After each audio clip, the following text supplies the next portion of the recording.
What do you do, everybody? Good morning, good morning, good morning. It is currently 11:31 a.m. and today's date is the 12th of December 2024. Yes, y'all, I am back. What is going on? Okay, like some of you guys know, the legend, the OG, the 45th, now the 47th, actually was at the New York Exchange and he rang the bell for the New York Exchange. And of course, he is the person of the year, according to Time magazine. Okay. So this guy finally becomes the Time person of the year. Isn't that just amazing? What do you guys think about that? Finally, they gave him the person of the year. Like, finally, about time. Finally, about time. Okay, with that being said, it is your boy Genesis. You know what time it is. I am back here in the premises. You see what I did there? You see what I did there? Okay, I am back, people. With that being said, let's get it, let's get it, let's get it, let's get it, let's get it. We are about to see the man, the legend, speak at the New York Exchange, New York Stock Exchange, and him ringing the opening bell. Let's listen to the OG. I like this guy. He's going to be my Treasury Secretary.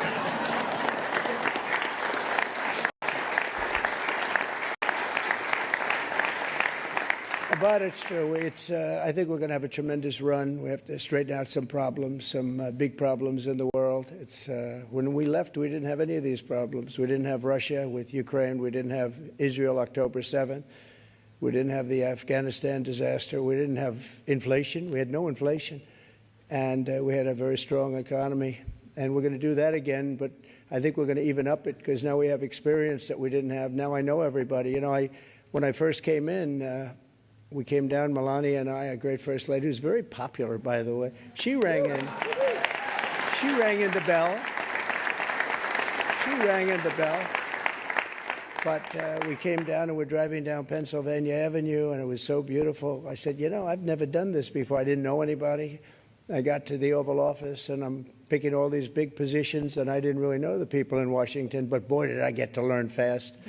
And now we do, and I think we have an incredible staff behind me and others that aren't here, and we're going to do a fantastic job. We're going to create the incentive theory again. In fact, I just announced yesterday, I didn't announce it for this reason, but anybody investing $1 billion or more gets a very expedited approval process because, the approvals, when people come into the country, it takes them, in many cases, 14, 15, 16 years to get the approval. We have Lee is around here someplace. He's in charge of the environment, and that's Lee Zeldin, who ran an incredible race for governor in New York, was a very, very successful guy before that. He was a great congressman, and he's a fantastic lawyer. He's in charge of environmental, and we'll try and push him as much as possible to get those permits very quickly. Like a nuclear power plant, I would say a week would be enough time. What do you think? Is that okay? We're going to get fast approvals, and it's great that we have Lee and all of the people behind. They're all stars in their own way. But it is an honor, and this is a double because usually they don't coordinate the Man of the Year or the Person of the Year with the ringing of the bell. And brilliantly, you picked them both at the same time, and you were all friends, and you said, let's do it. And it takes one trip. It doesn't take two trips. That's okay. We like to save. We like to be able to do it properly. But this is a special group. So many friends in the audience, too. John, great job you've done at ABC. I'm really proud of you, and you've been so nice to me. Otherwise, I wouldn't actually acknowledge you at all. But you have been, that really is, it's a terrific job you've done. But again, I want to thank you. We're going down to ring the bell now, and I could just say that the economy, I believe, is going to be very strong. We do have to solve some problems. We have wars going on that we didn't have. We have a lot of things happening that we didn't have that would have never happened They would have never happened, but now they have happened. And I want to get them solved. We have to get them solved because ultimately the power of weaponry today is the biggest threat we have, in my opinion. It's not some of the other things that you read about. It's the power of weaponry.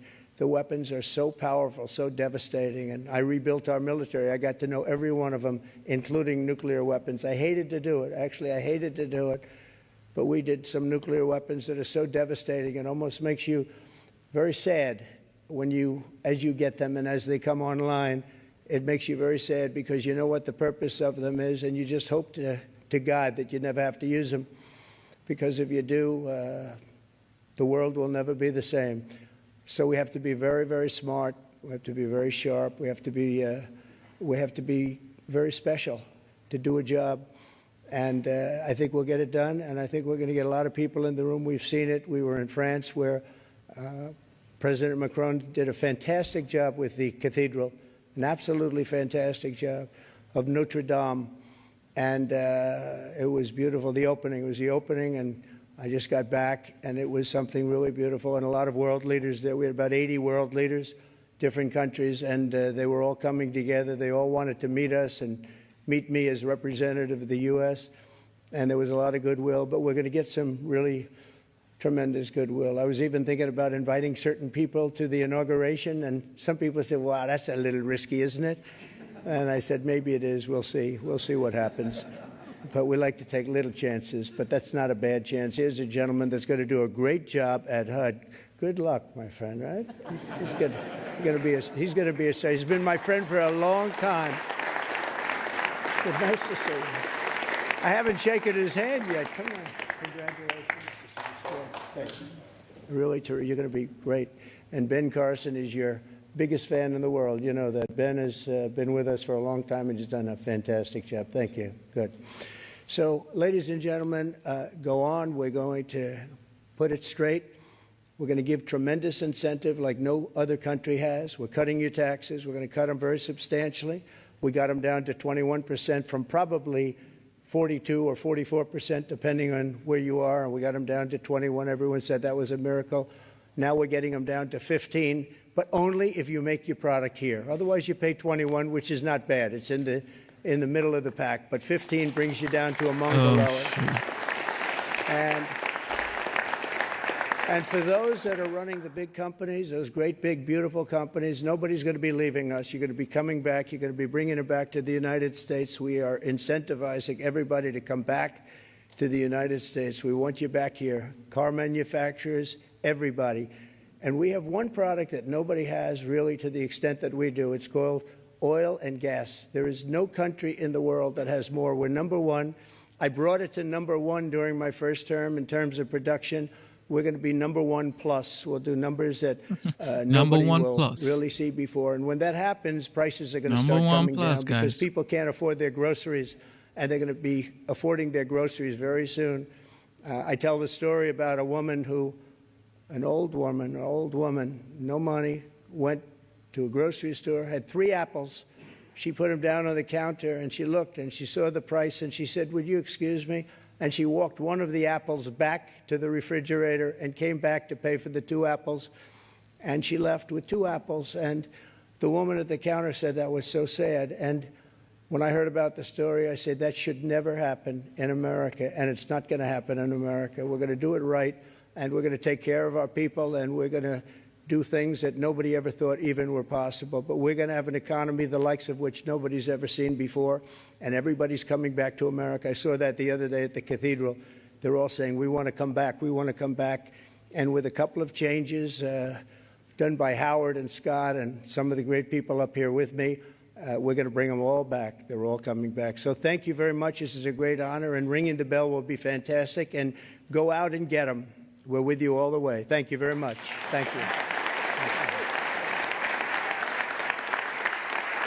Done.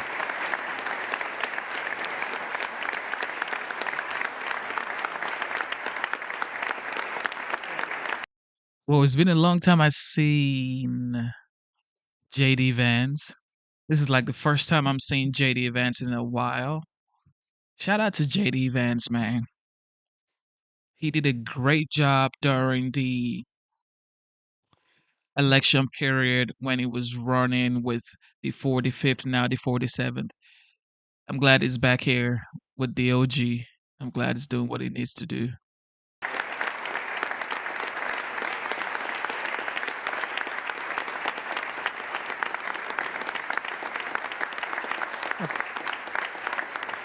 Okay.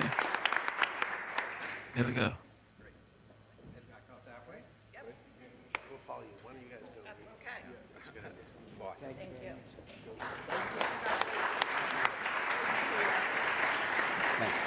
Thanks, Jeff. We'll take the president down to the floor. My colleagues are going to help everybody here get down to the floor through the elevators over here, and we'll see you down at the bell.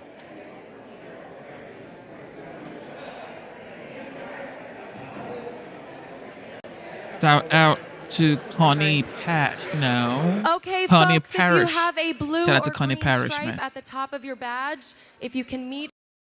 Connie Parish. How are you doing?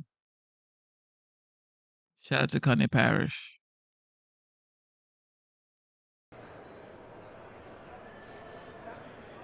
Thank you for tuning in. Yes, I am doing well. How are you doing? How are you doing? My mic sounds different today. Okay.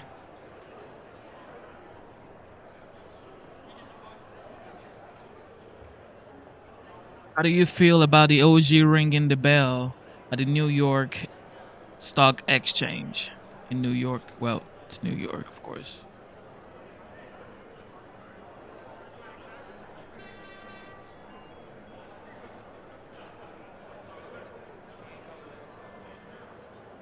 Happy to see you too, Connie.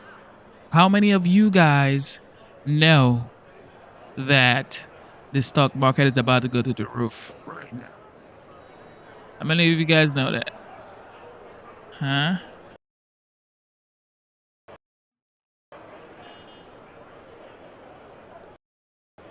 USA worldwide. USA worldwide, people. Worldwide.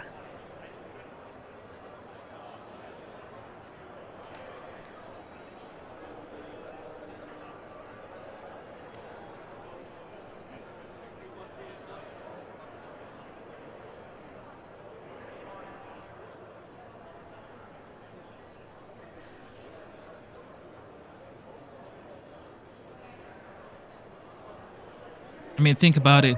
He is now the Times Person of the Year 2024.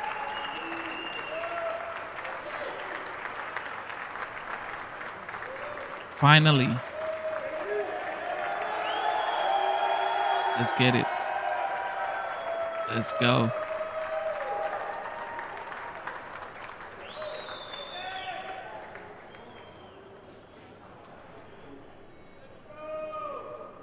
Let's go.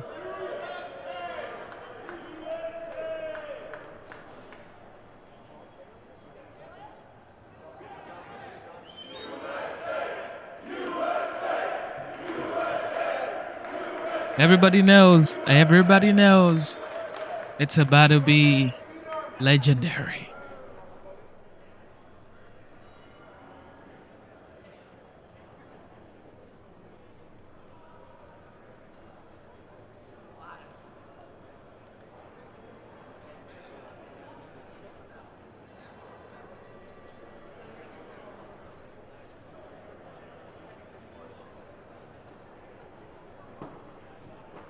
Whoa. Getting spicy, y'all. How many of y'all have shares? How many of you buy shares in companies like Apple, Nvidia, Microsoft, Apple, Tesla, Eli Lilly, ETFs, and all? Put it in the chat if you buy shares. If you own a share, put it in the chat. Because you are about to go to the moon. Or even if you have crypto.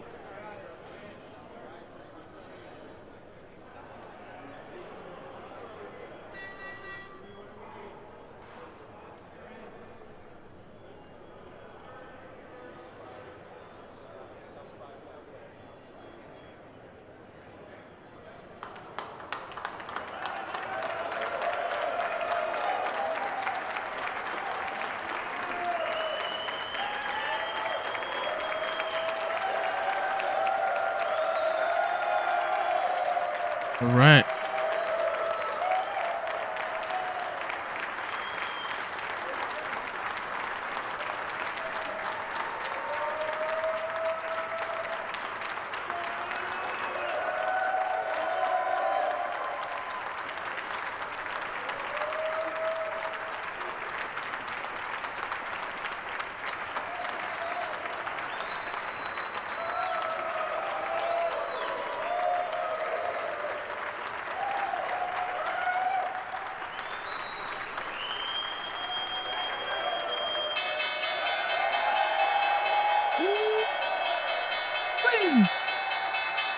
Look at him.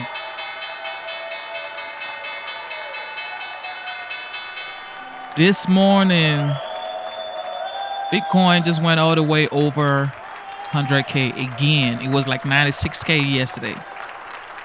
But the OG rang the bell and everything changed once more.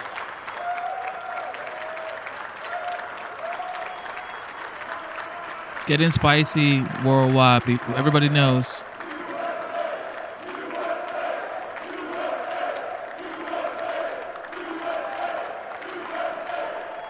Everybody knows the OG is back, bro. They ain't no tapping around. He's back. You better get yourself together. Because this ain't finna be play.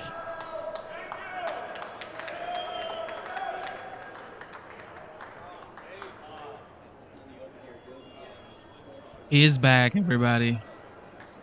He's back. He's back, people. If you forget, he's back, everybody. 2024 Person of the Year, Donald J. Trump. There you have it.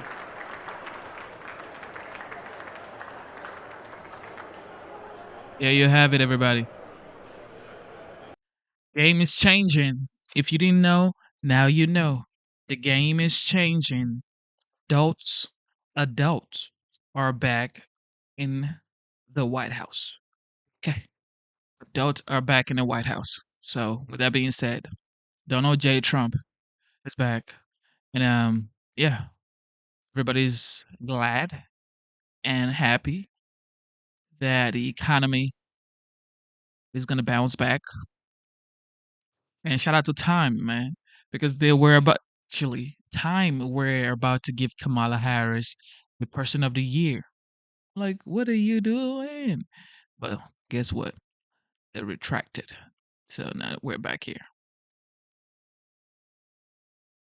And also today, the former president of the United Tasla, States, the billionaires go ducked by his wild. towers, able to Actually, stay at home low last income night, still go and wild, going to my be dog. ringing the bell, and he's got to be exceptionally happy because we know he likes to collect magazine covers. Right. But now he doesn't have to mock one up. For the second time, he is Time Magazine's Person of the Year. To me, there are other contenders, but if they did anything but name him, that would be flat out biased. Well, so Time.com has just released that, and I'm looking at the actual article, and it's great. It said, and the subheadline is, "If what comes next is anything like what he promises, Trump will reshape the nation and the world." And that is why so many people, according to polls, which we're going to get into very shortly, people are really optimistic about the next 4 years. Look, over the last 4 years, things have not gone well. And people are ready for something new, something better. He was Time Magazine's Person of the Year in 2016 when he won that That's right. election. Also up for the other contenders were Joe Rogan and Elon Musk, Kate Middleton, and Kamala Harris. But And Benjamin Netanyahu. Well, that's right. It's hard to believe that the election was just last month. And Facts. I mean, Feels like he's already the president, right? Exactly. I mean, and to Joe Biden's credit, he's essentially stepped out of the way and allowed Donald Trump to start doing what he's doing right now.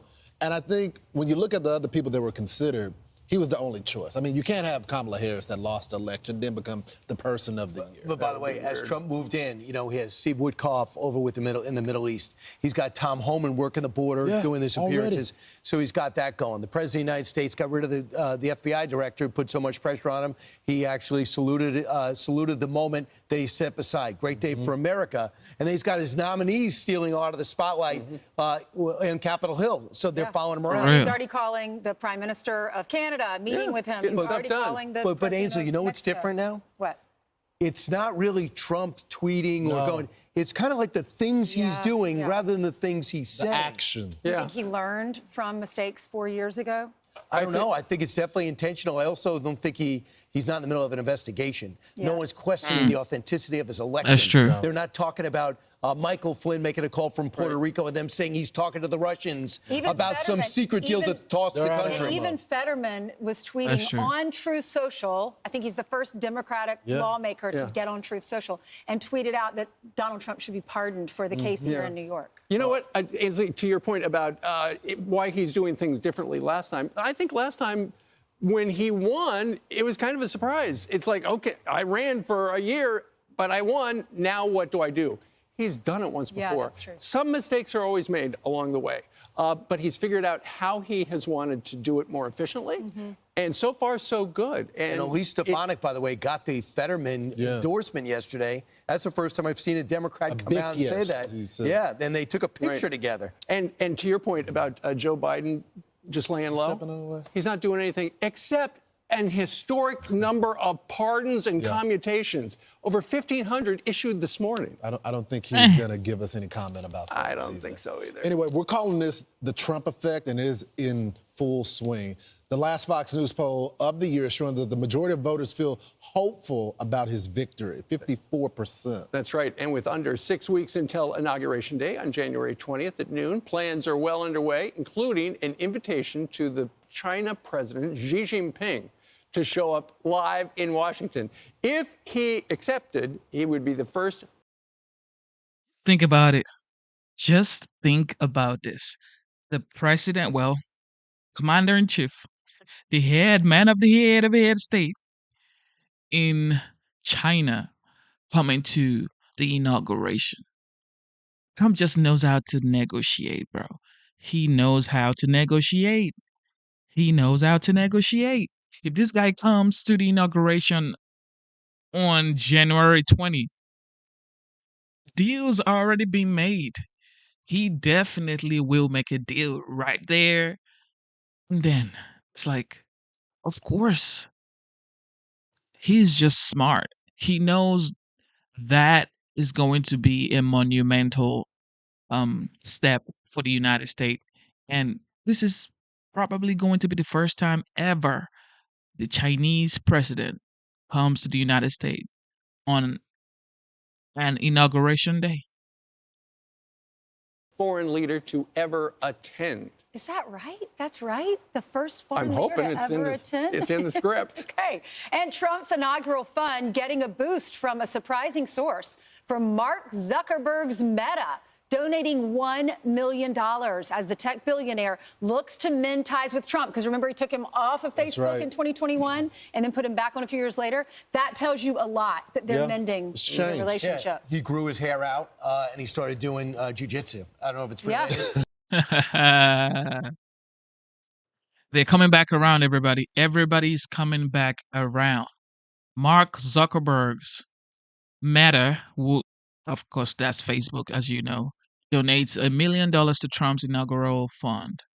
It's like you took this guy's account down back in 2021.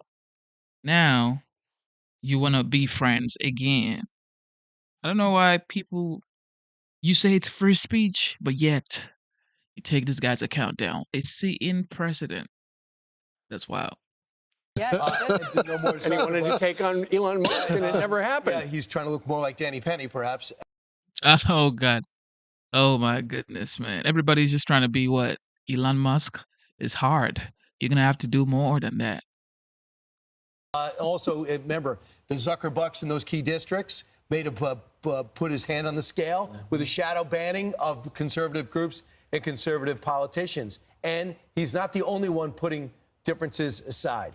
Democratic Senator John Fetterman joining Truth Social to, quote, meet folks where they are, especially in Pennsylvania, by the way, and calling to pardon Trump in his very first post. He also mentioned Hunter. And I'm Steve Doocy. See, Fetterman is smart. He is mending his ways, working his way up to the Republican heart and independent heart. So now, in 2028, if he runs to be the next president of the United States, he may have a chance. People are talking about AOC, talking about all these other guys. Fetterman is a big contender. He is becoming a Republican, maybe by disguise, but if he stays in Democratic Party, he's going to really be a force to reckon with. But if he leaves and become a Republican, still also going to be a force to reckon with. His style, his charisma is different. It's not. It's like it's becoming moderate. It's not like far left. He's becoming a moderate, and people see it. And it started early. Unlike people who actually start changing views when it's time to run for election or re-election. The legendary rang the New York Stock Exchange bell. Let's see that view again.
And he was so happy.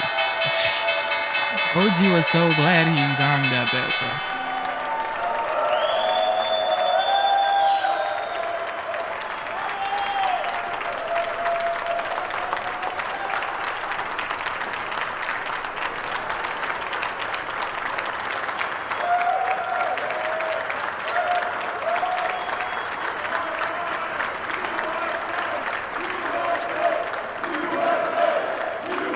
USA, USA, USA, USA.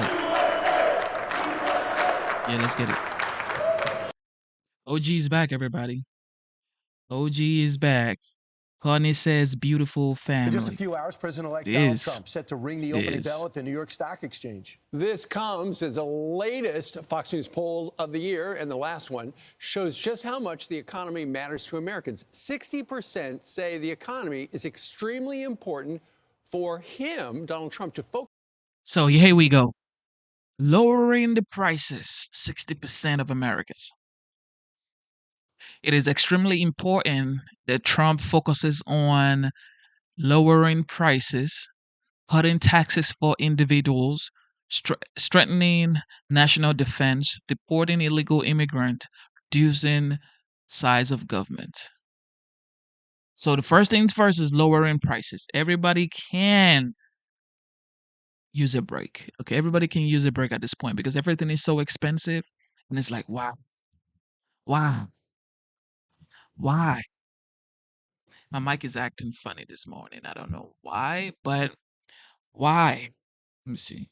Why? Why? Okay.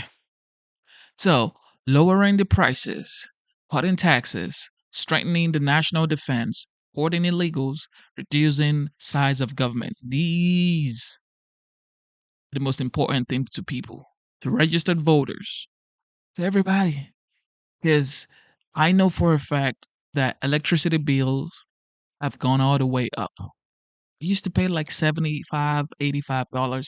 Now I'm paying like $220, $210 per month. That's like, come on, man. Come on. Man. On when he becomes president and he lowers prices. So the latest polling also shows a majority believe the border will be more secure with the Trump administration in charge. All in all, most voters say his victory leaves them feeling hopeful about what lies ahead under the Trump agenda. Incoming White House Press Secretary Caroline Leavitt joins us now. Good morning. Congratulations. Who is optimistic? Yes. I don't think you've been on the Kirby couch for this since it was named. I think this is the first time. Yes, How's that's it going? correct. How are you preparing for it?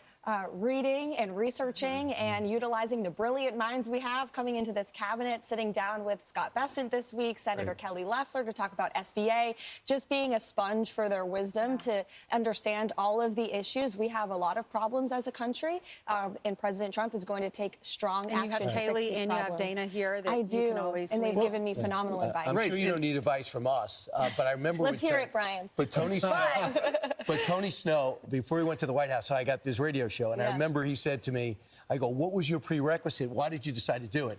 He said, because the president told me, George W. Bush, I could be in the meetings because I didn't want it relayed to me what was happening. Right. I had to be there. Do you have that type of guarantee? Absolutely, yes. I have a direct relationship with President Trump. I can call him. He will answer. I've been working for him now for a couple of years. So he's a great boss to work for. And when you ask him a question, he tells you the truth. Well, this is going to be such a change of pace from the last 4 years because when the people in the briefing room ask actual questions, they get something read out of a binder and it is not sometimes accurate and sometimes it's just flat out lie. Yeah, absolutely. There's certainly been a lack of transparency over the past 4 years. If you talk to reporters off the record, they will tell you they are excited that President Trump will be back in the Oval Office because they know how much access they had to him and his press secretaries in his first term. Well, it's not just the press that are excited now that they get the access. Now you're going to have a president on record, going to have you having some exchanges back and forth with them. But the country is united right now. Everybody sees the joy. You're seeing people in Manhattan with MAGA hats. You got business CEOs that want to have meetings with the president. They're going to Mar-a-Lago, once criticize them, but saying, we want to work with him. Is the president surprised by that right now?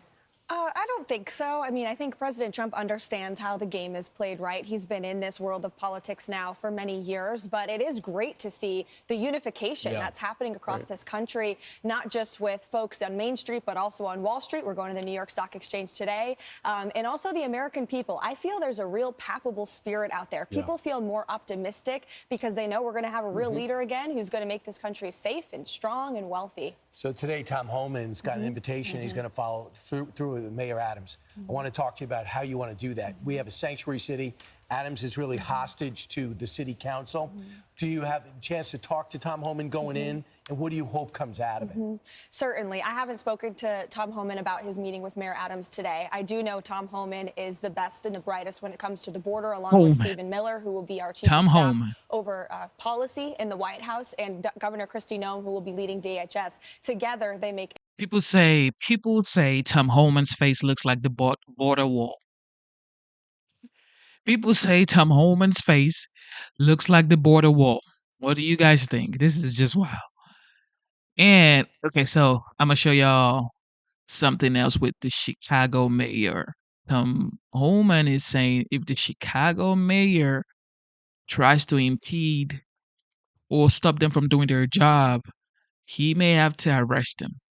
I'm going to play you that video, but let's keep going first. A very strong team who will be wholly focused on how we can secure the border, and most of all, empowering our local and federal law enforcement to work together in these sanctuary cities, which will be no more when President Trump is back in the White House. And they will find ways legally to shut down the border on day one and to launch this mass deportation effort, which the majority of the American people support. That's why they elected Donald Trump. Indeed. In fact, there are tens of thousands of people who are in the country illegally, and they should be deported to their home country. The home country is China, and China won't take them back. Maybe that's one of the things the incoming president can talk to Xi Jinping about, because reportedly, and you could confirm this, it sounds like Donald Trump has invited President Xi to the inauguration. So what can you tell us about that? That is true, yes. And this is an example of President Trump creating an open dialogue with leaders of countries that are not just our allies, but our adversaries and our competitors, too. We saw this in his first term. He got a lot of criticism for it, but it led to peace around this world. He is willing to talk to anyone, and he will always put America's interests first. Has he RSVP'd? To be determined. Okay. Have other leaders been invited? Yes. Typically, the inaugural committee extends invitations to the foreign dignitaries of other countries. That's precedent. Our inaugural committee is doing that as well. And so we'll see who shows up. Do you know in particular with the president and this crowd? Last time there's big controversy about the crowd size. Does the president care if his crowd is bigger than last time, bigger than Barack Obama's, bigger than Joe Biden? Well, everything we're hearing is going to be a very large crowd. I won't estimate the size. We will see on January 20th. But what I will say on the foreign leader point as well, foreign leaders are lining up to talk to Donald Trump right now. He put out a truth about tariffs, and Justin Trudeau flew to Mar-a-Lago in about 15 minutes. He had a great call with the president of Mexico. And it's not just Mexico and Canada. All of these world leaders understand. You saw in Paris last weekend. He got the full presidential celebration everywhere he went. He had great meetings with the Prince of Wales, and he also talked to the Prime Minister of Italy. So the world knows Donald Trump is back, and America will be back as well. And the Prince is better looking in person. Yeah, I understand. He's taller than I thought, right? Caroline, thank you very much. Congratulations. America is back, everybody. America is back. Do not sleep on the bicycle. America is back. One thing is for sure.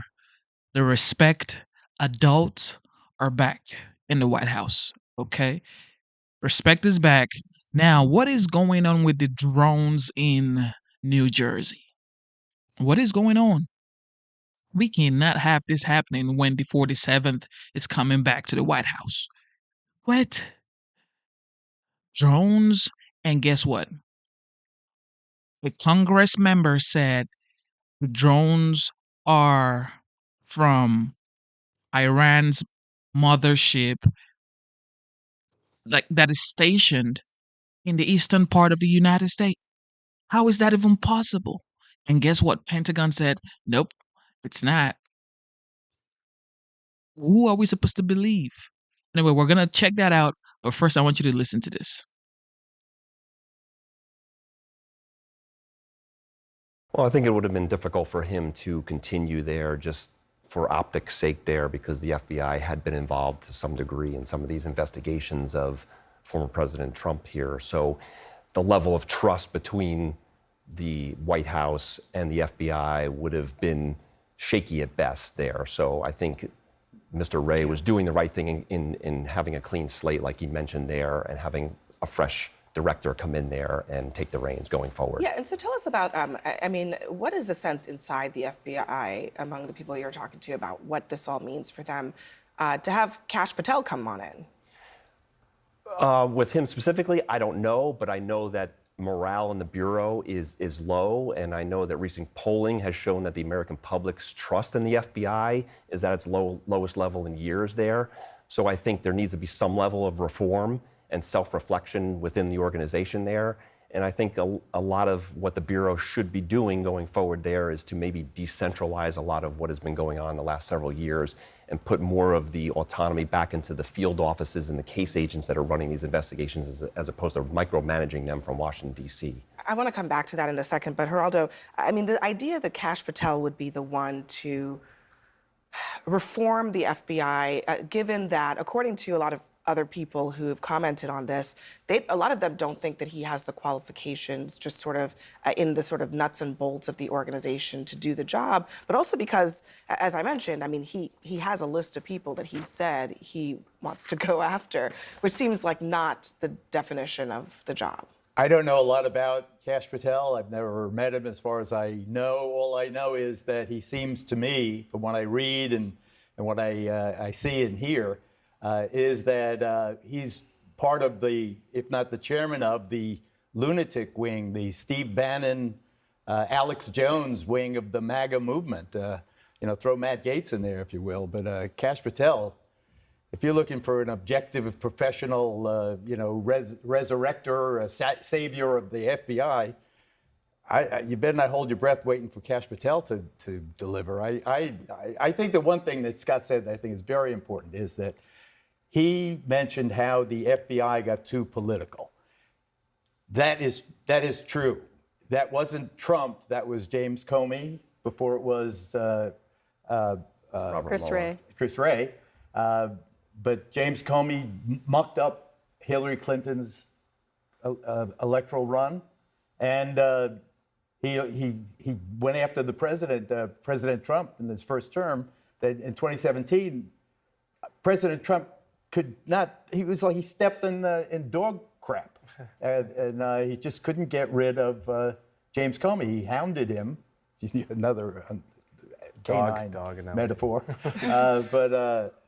I think the FBI needs a cleansing, and I think Christopher Wray was heroic in stepping down. But I also think that the Bureau does need some profound introspection. Heroic in stepping down. Oh, yeah. I mean, look, are you going to wait for Donald Trump to come in and be humiliated and be fired if you're Chris Wray? No. I mean, he absolutely had to do it this way. As for Kash Patel, I mean, Trump thinks he's going to end the growing crime epidemic, dismantle criminal gangs, stop human and drug trafficking. He also, though, has said that he's going to get rid of all the conspirators who he calls journalists, who were part and parcel to the 2020 election and reporting on what were the facts that Biden won and Trump. Thank you for tuning into the live show. You know what time it is. It is your boy Genesis. Double tap your screen, subscribe to the channel. Okay, so for the kids and children living in their mom's basement, this is what I got to say. I'm going to start from 2016 to 2020. This guy had First Step Act, which is prison reform. I'm sure you didn't know that, right? Because mommy was paying the bills. Prison reform, First Step Act, that freed a lot of people that were in jail, in prison, for basically small crimes. Abrams Accord. All this right here is from 2016 to 2020. His first term. Okay, I'm gonna come right here. During this second term, he hasn't started anyway. He's still the president-elect, 47 president-elects. Yet everybody is flying to Mar-a-Lago to have a conversation with him. But we're not even gonna go there. First Step Act, Abrams Accord, right to try. Yeah, right to try. Okay. HBCU funding, historic funding. All right. Opportunity zones. Oh, yeah. Of course, you wouldn't know anything about opportunity zones, would you? Of course not. Of course not. Okay. Of course not. Lowest mortgage rate in history. Lowest mortgage rate in history, boys. Ask mommy, she's gonna tell you because she pays the mortgage. She's gonna tell you, bro. Lowest mortgage rate in history. Lowest gas prices in history. Safest borders. No new wars. You didn't have to send billions of munitions to Ukraine. Okay. You didn't have to send billions of dollars for munitions in Ukraine. You didn't even talk about Ukraine and Russia. You didn't talk about Israel and the Palestinian people and Iranian people or Iranian people. You didn't talk about those things because there was no wars. Nobody was trying to find smoke. Nobody wanted smoke with Trump. Nobody wanted smoke with Trump. Guess what? Now everybody's trying you, doing all sort of BS when your president is falling off his plane, snoring and sleeping on world stage. Nobody respects this guy. He said, I will not pardon my son. I would never pardon my son. I believe in the DOJ, Department of Justice.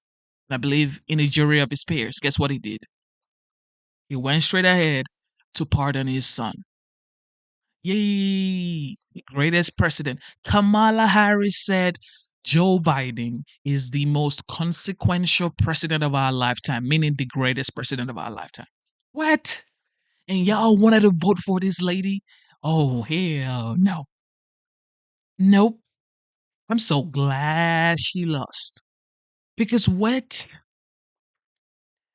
I even had Democratic colleagues that would say, even after the Joe Biden debate with the OG, the legend, they were still saying, you know what? Biden did so great in the debate against Trump that I would still vote for Biden. I'm like, what? Like, I get it. You can be a Democrat, you can be a Republican. I am an independent, okay? But don't be far left or far right.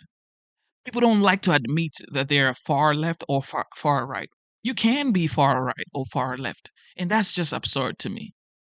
Stay in the middle, open your eyes, and look at the facts.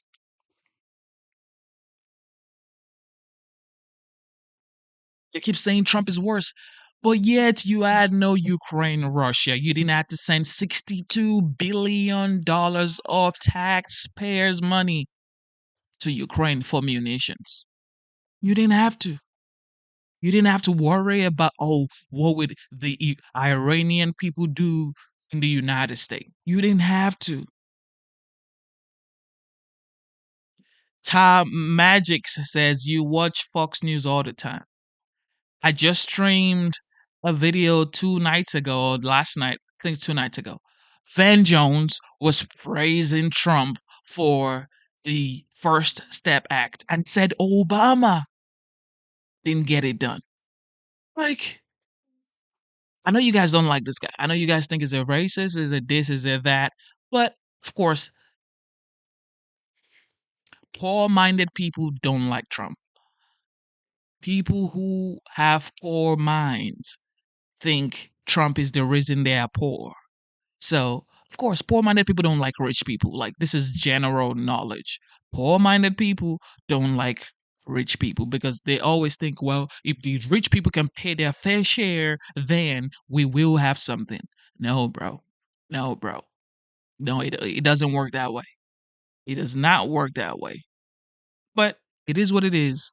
Y'all like trickle-down economics, but it doesn't work that way. Okay, you think you can build from the bottom up. Tell me, if you're down, can you pick someone up? You cannot pick someone up if you're down. You have to be up to pick someone from beneath you up. That's how life works. Can I help you if I haven't paid my rent? If I haven't paid my insurance fees? If I haven't paid my electricity bills? How can I send you some money? I can never send you some money because I have to pay my bills first. That's how the economy works. If you're down, how would you bring the people down up? Because you're down with them. Ta has heard the facts. Now he's there trying to bash me, saying lick the boots. Nah, bro. I'm just a person that I understand real life. I know I don't beg for opportunities. I am going to work my butt off to get what I deserve. And if it doesn't happen immediately, I know in this world, in this lifetime, it's going to happen because I'm a work. Okay? I'm never going to quit. I'm going to keep going regardless of whatever anybody says, anybody thinks. That's how life should be. This is why I respect the 47th and was once the 45th. With everything y'all did, y'all tried to sue this guy, indicted him. You said he was a felon. He taught the American people never ever give up, keep going, keep fighting, fight, fight, fight, regardless of what you're going through. Focus on yourself, man, to be the president of the United States. And y'all arguing with the world. Everybody's like, yo, this guy, if he comes back as the president of the United States, there would be no war. That's what the world is talking about. Literally. Look at this kid. Genesis, can you define tariffs? Ask mommy, bro. Trump lost. So that list I would take very seriously. Yeah, I mean, the other thing, this weekend he gave this interview on NBC, and here's what he was saying about the January 6th committee members who he's been targeting with these kinds of comments for a while now. Listen. For what they did, Yeah. honestly, they should go to jail. So you think Liz Cheney should go to jail? For what they did. Everyone on the committee, you think I think should go to everybody jail. anybody that voted in favor. Are you going to direct your FBI director and No, your attorney general to send them to jail? No, not at all. I think that they'll have to look at that, but I'm going to focus on drill, baby, drill. It's a classic Trump turn. No, not at all. I'm not going to direct him, but I think they'll have to look at that. He just did, right? I mean, that's what Trump does. He basically just directed them to do exactly what he said he didn't direct them to do. I'm going to disagree with my friends across the table here. Actually, surprisingly, Gretchen and I don't disagree. So I know, this is how I know you don't know anything. You do not know anything. You come in the chat because this is where you get your attention and you type. You're here saying, who pays the tariff? Oh, the American consumers pay the tariff because tariff is a fee that is what? Put on goods that are being imported into the United States, right? Because you send the tariffs to these countries and you charge them the tariff. And guess what? When they import it, the American consumers are going to have to pay for those tariffs, right? That's what you think. Now, let me tell you what tariff actually is. Tariff is a negotiation token. It's a token that you use to negotiate. You negotiate with tariffs. You can stop wars with tariffs. Guess what? Why did you think the president of Canada flew to Mar-a-Lago as soon as he heard tariffs? If all tariffs is, according to you guys, if all tariffs is what it's a fee that Americans are going to have to pay on top of the goods that they buy. That's what you guys think. Oh, you're going to increase the prices for Americans. Don't do that. Why did Justin Trudeau fly to Mar-a-Lago as soon as he heard tariff? As soon as he heard tariffs, why did he go to Mar-a-Lago? Oh, if tariff was so good for these guys, why are they calling the OG? Why is Mexican president, the lady, she was like, you know what? You can't bully us, blah, blah, blah, blah, blah, blah. Why is she now trying to play ball with the OG?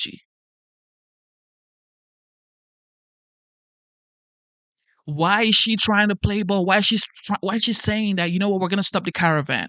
We're going to stop the caravan. We're not going to let anybody in your borders anymore. Why, if tariff was so bad? Because it's a negotiation token, guys. You negotiate with tariffs. And guess what? If you didn't know, how was the United States making money before income tax? Oh, yeah, of course. You're going to have to ask mommy that. How was the United States making money as a country before income tax? Talking about like a century ago. How was the United States making money as a country before income tax? Go find out and come back to the chat. That's why I say only adults should be watching this live stream. Go find out how United States was making money before income tax a century ago.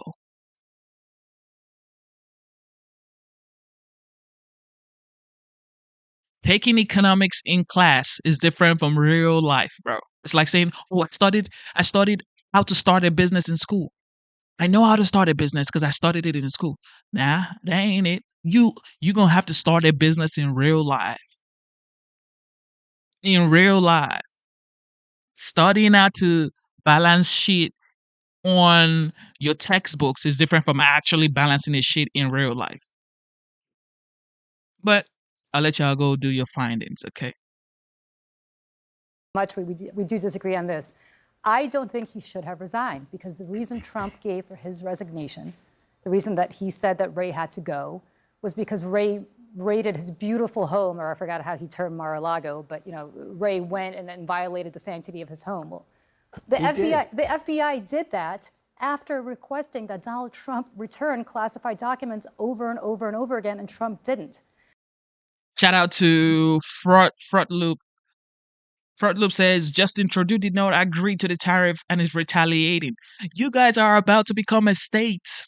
Canada is about to become a state of the United States, the 51st state.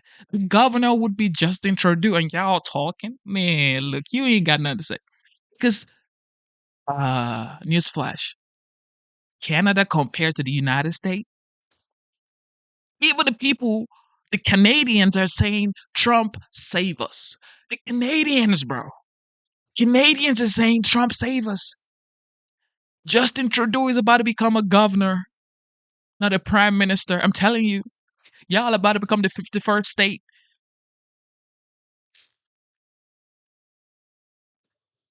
The legendary OG, the 45th and the 47th. Just watch out, things are going to pan out. Nobody negotiate like this, dog. Nobody negotiate like this. China will play ball with the United States. Mexico, she will definitely play ball because over 75% of Mexico's export is to the United States. So what do you think if the United States say, you know what, we're not going to do business with you for 3 months? Mexico is going to go into a recession in 2 seconds. Okay? And you think tariff is one way. Oh, only America tariff its people. Only America is going to tariff Canada, tariff Mexico. America tariffs China, and all these goods are going to be expensive.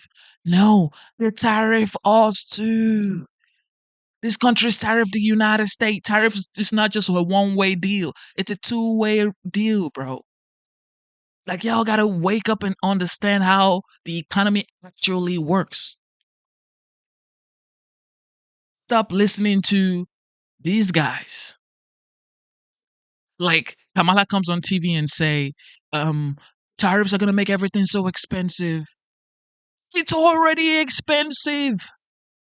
You came into power, gas prices was affordable, groceries was affordable, and you didn't do any tariffs, right? Why are these things so expensive then? If you didn't do tariffs, though.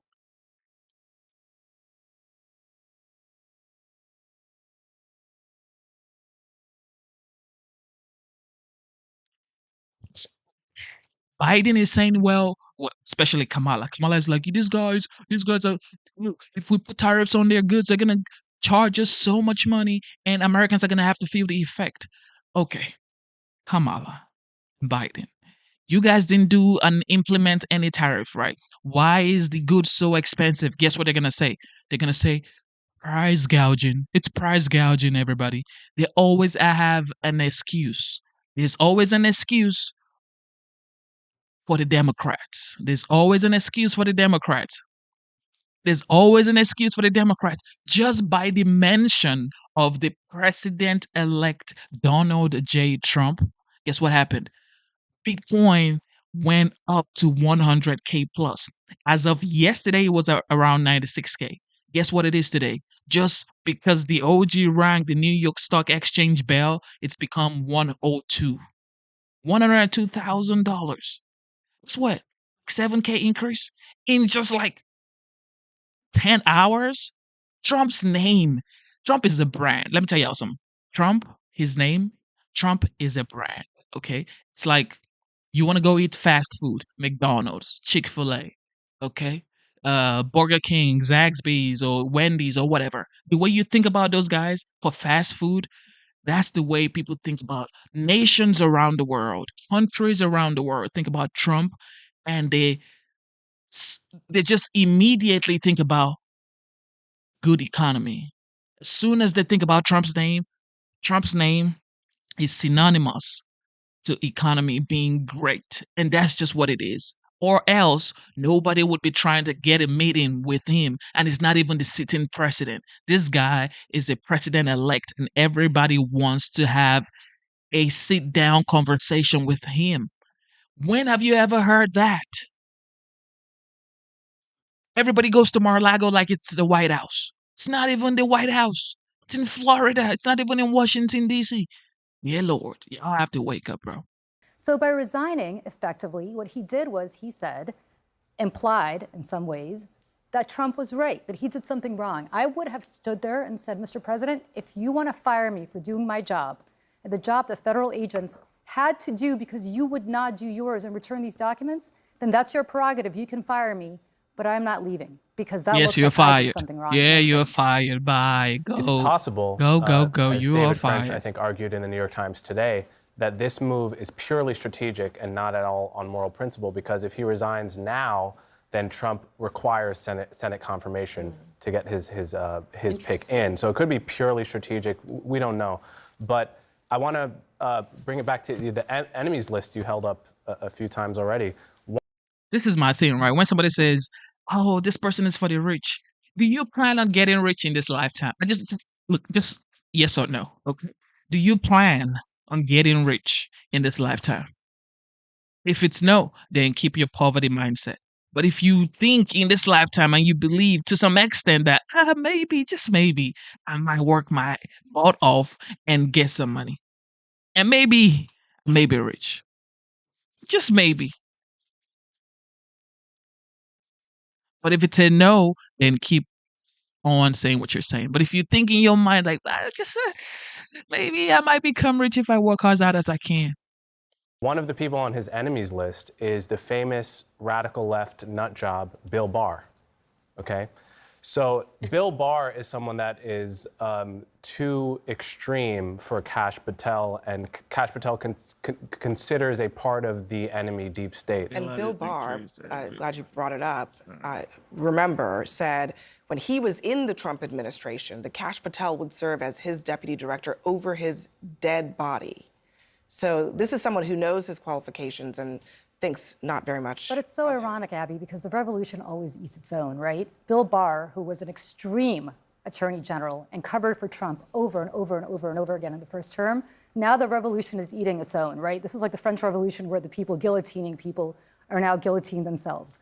And that's exactly what's going on here. I mean, when Bill Barr becomes too much of a rhino for somebody like Donald Trump, then that means eventually Kash Patel will be too much of a rhino because it's never enough. So I'm supposed to trust. I don't know why my mic is sounding this way today. But okay. So I am supposed to trust the same people that said the economy is doing great. Bidenomics is working. Same folks that said these same words. Bidenomics is working. That said Joe was never going to pardon his son, even though we already knew he was going to pardon his son. It's amazing how nobody's actually talking about this guy pardoning his son. Of course, we knew he was going to pardon his son, but why say you're not going to pardon your son? Okay. I would never say anything like that because that's the first thing that I would do. You don't have to ask me. I'm doing it, or in fact, I already did it. These same people said the fact that he wasn't going to pardon his son means he's a good guy. He respects the Department of Justice. He respects the justice system of the United States, not like Trump. But y'all ain't talking about that right now, are you? Because you cherry pick. Look, there are things that both sides do that I would say, you know what, that's total BS. Told you, giving law enforcement immunity is total BS. Trump shouldn't do that. Like, why would you give law enforcement immunity? And guess what? He's now saying, yo, you know what? We're gonna look into it. Maybe some people who do something really bad, we're gonna look into it and not give them immunity. But that's total BS in the first place. Why would you even say you want to give law enforcement immunity? Because everybody makes mistakes, okay? As an adult, you have to take responsibility for your actions. So that is total BS said by Trump. Some people are loyalists and I guess, I don't know, never see anything wrong in what Trump says or what Trump does. I see, okay? The things he says, I'll be like, man, that's total BS. But Biden has done more BS. Total BS than the OG. At least I know I'm going to get a great economy. I'm going to get a great border. I'm going to get peace through strength. I'm going to get peace through strength, okay? I know I'm going to get that at least.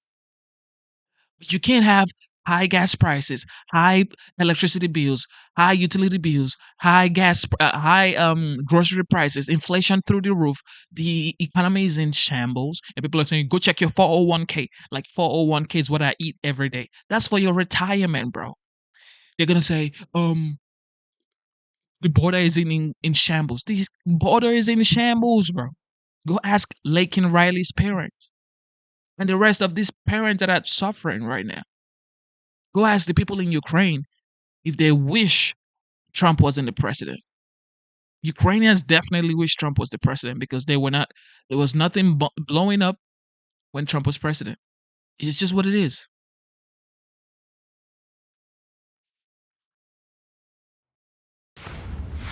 New this morning, it's the biggest act of clemency in a single day in modern U.S. history. That's how the White House is describing President Biden's decision to commute the sentences of nearly 1,500 people. There you have it. There you have it. See, if pardoning his son is not enough, Biden's act of clemency announced today, nearly 1,500 sentences commuted. Hopefully, it's for people who didn't do, very outrageous crime. Well, they pressured him yesterday.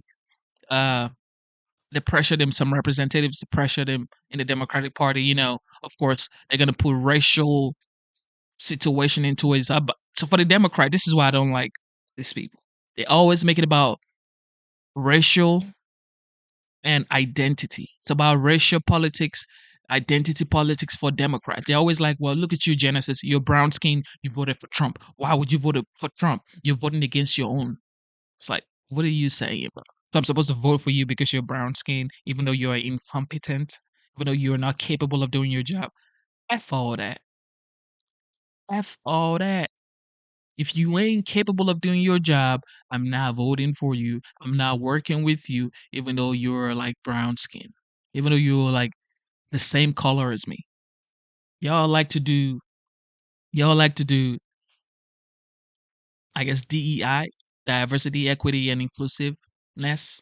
It's like, yes, I get it, but you have to be capable. If you wanted to hire a surgeon to change your kidneys, you're not going to say, you know what, DEI, I need someone who is brown skin who can change my kidney. You're only going to ask who is capable of doing this transplant. That's all you're going to ask. You're not going to ask DEI. You're going to ask who is capable. Even if the person is green or purple, nobody cares. As long as you're capable of doing your job, that's all that matters. Okay.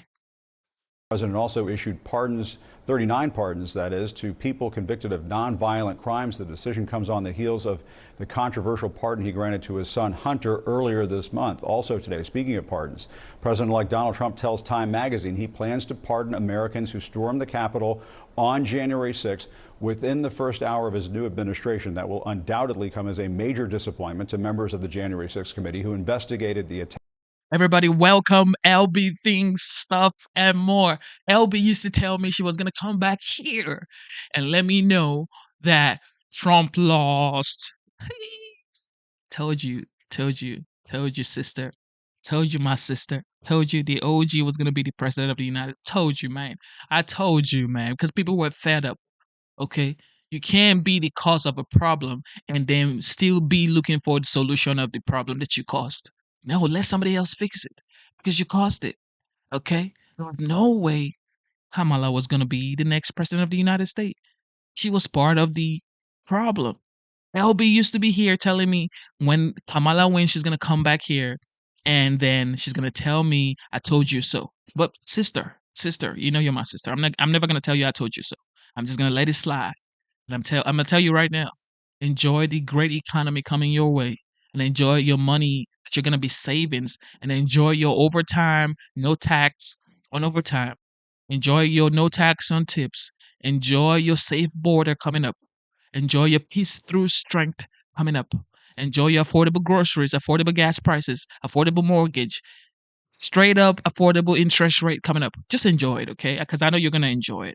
I know you're gonna enjoy it. I know you're gonna enjoy it. Okay, everybody's gonna have to enjoy the great economy coming up. It's coming up, guys. Just relax, because this is how you know.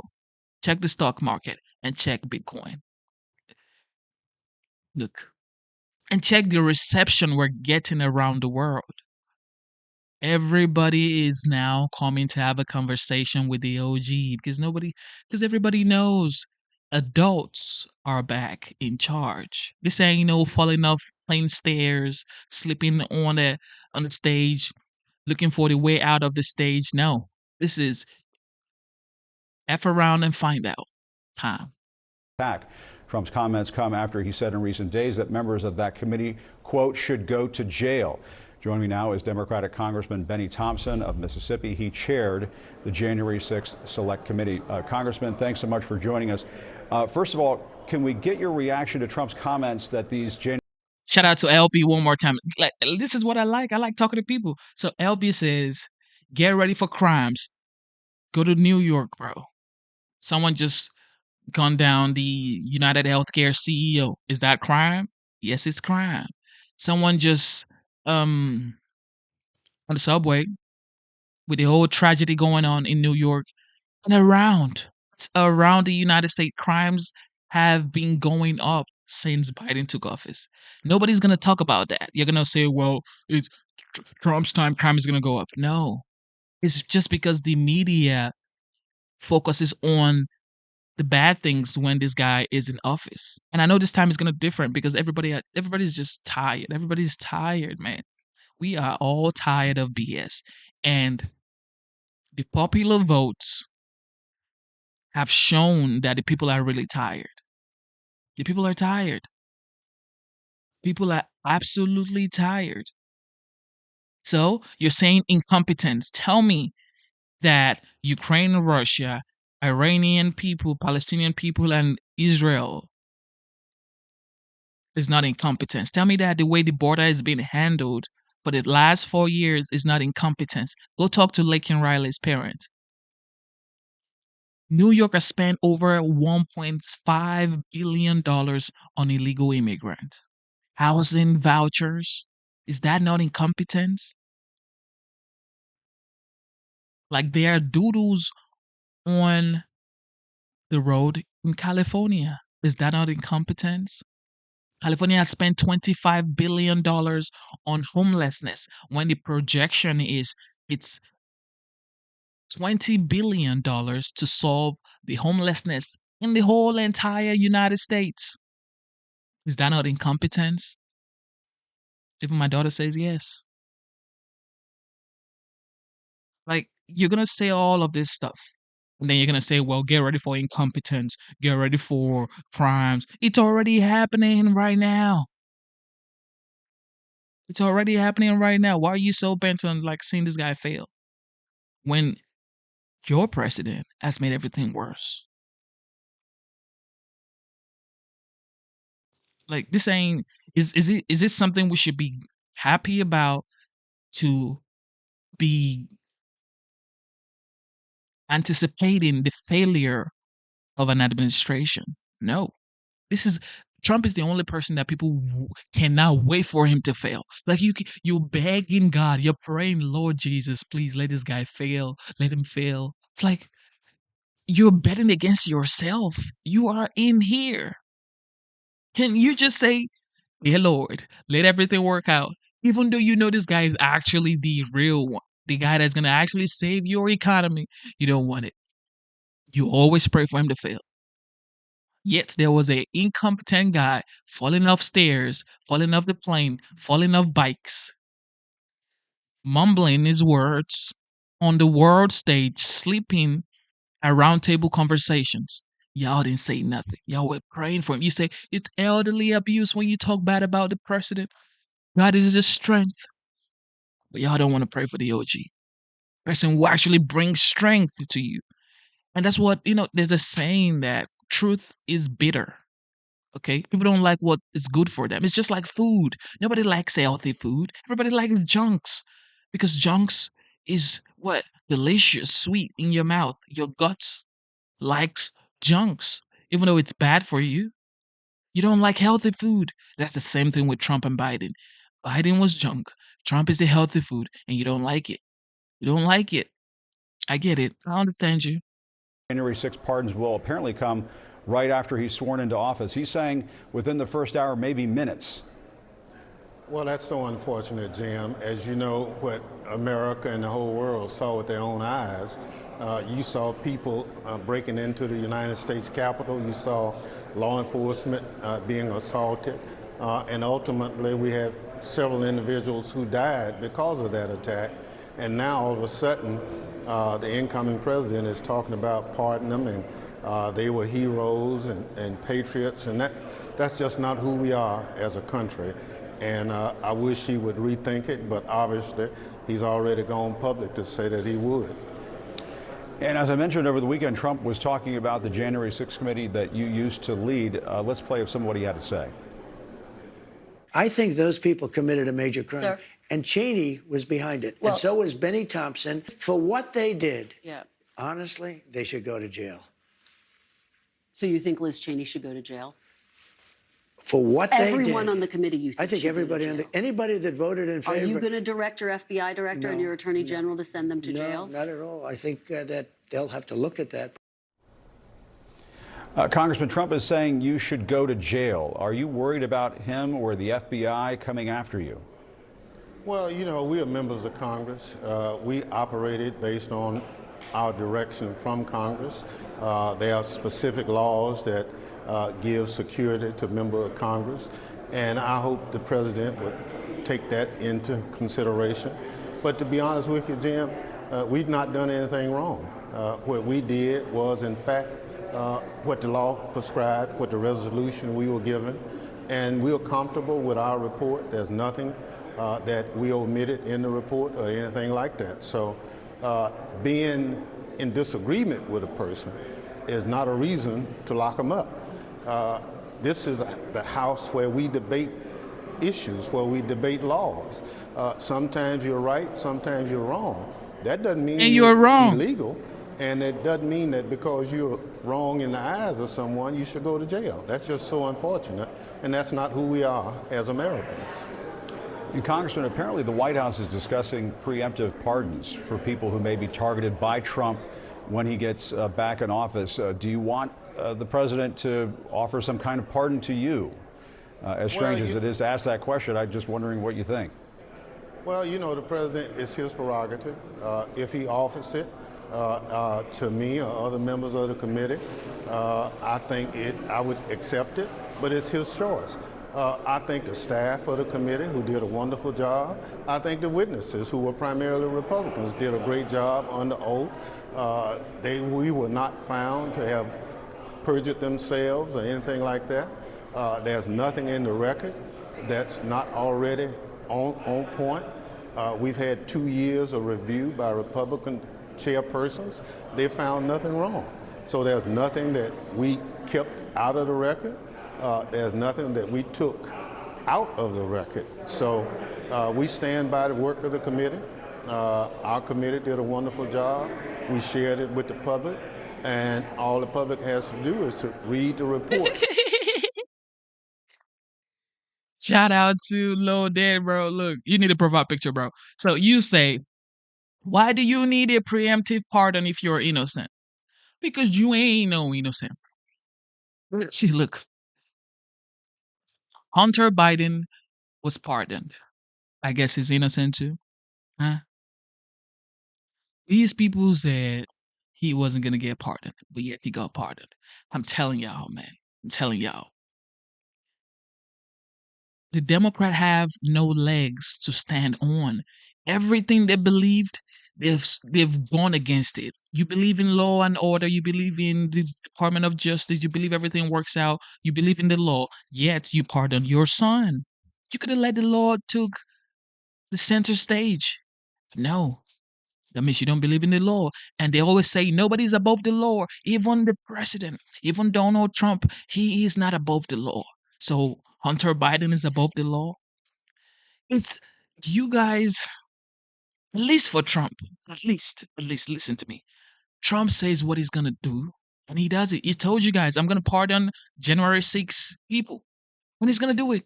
Well, you guys say, I'm not gonna pardon Hunter, and then you pardon Hunter. Stand by your facts. Like, stand by your word. Be a man of your words. Be a man of your words, bro. Stand by your words. If you made a mistake, say you made a mistake. That we filed based on our report.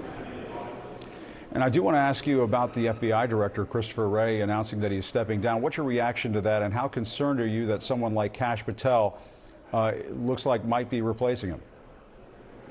Well, you know, that's for the Senate to decide. Some of the comments that Kash Patel has said I'd be very concerned about. I'm not aware of any weaponization of the FBI, law enforcement against anybody. My experience with Director Wray, he's been a straight up person. He's called it like he saw it. I didn't agree with him all the time, but because I don't agree with him, there's no reason to cast dispersions on him or say for whatever reason he needs to be fired. I think governance requires tolerance. In this instance, the governance is not allowing tolerance to prevail, and ultimately we'll see a lot of strange people appointed by this president. Just wild how in the normal market, in normal commercial market in America, right?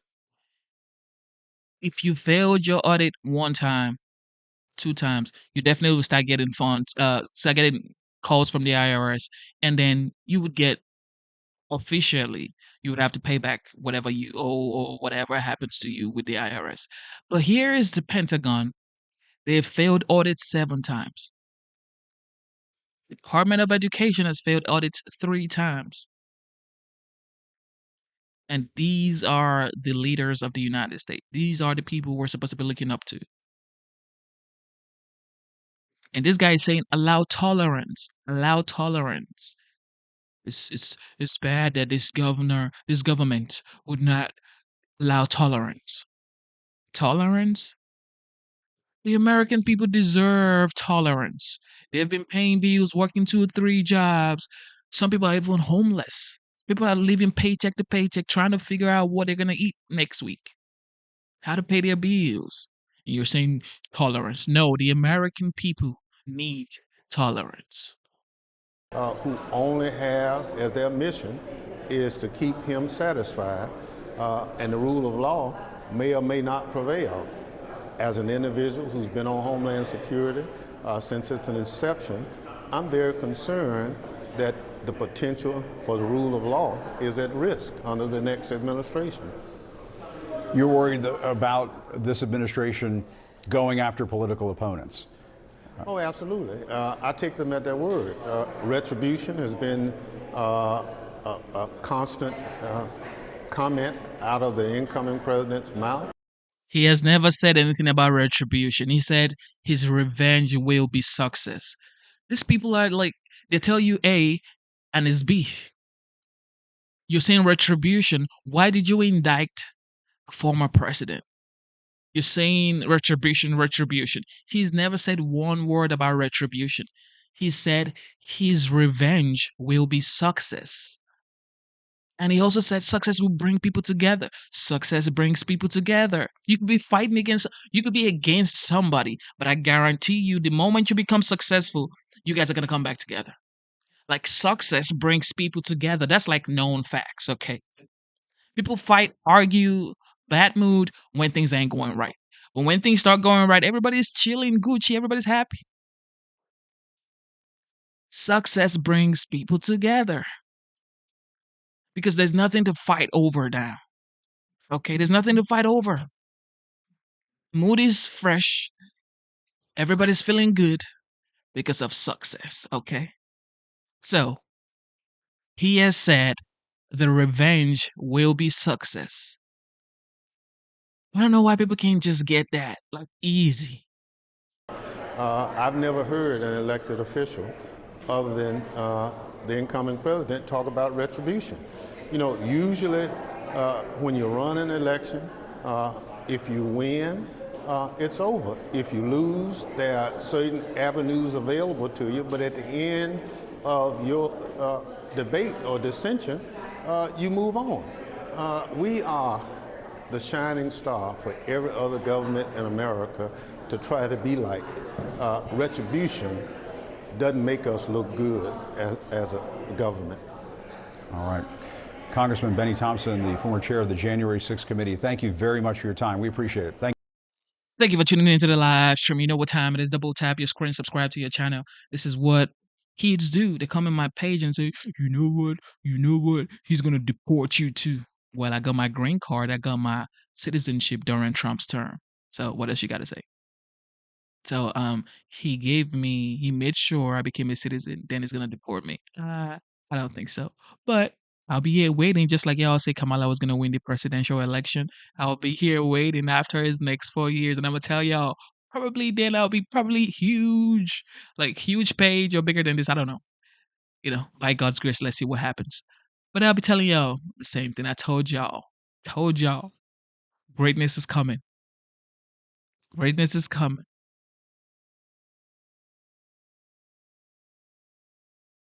Officials with the NYPD tell CNN that CEO wanted posters have been seen around the city as fears grow that copycats could target other corporate executives. Well, Jim, there is a real sense of nervousness and even fear in C-suites. Really. Also, what do you guys think about this United Healthcare CEO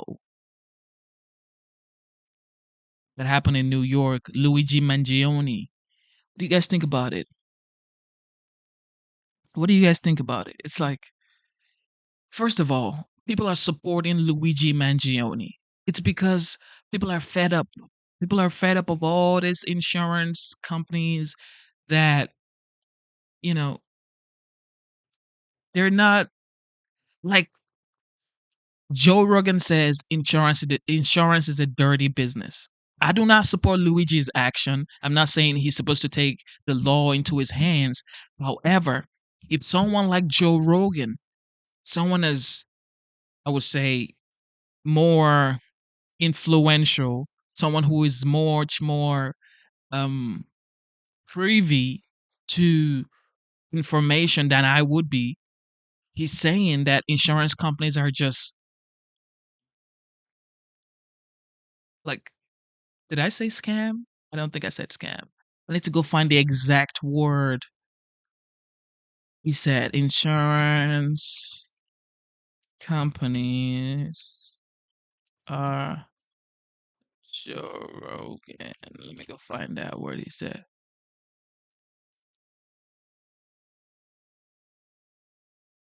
Yes, he says insurance is a dirty business. It says Joe Rogan says it's a fucking gross business. It's a dirty business. And that's Joe Rogan. So nobody's supporting Luigi Mangione, okay? Nobody supports Luigi Mangione for what he did. He shouldn't have done that. That's just whack. You should not take the law into your hands.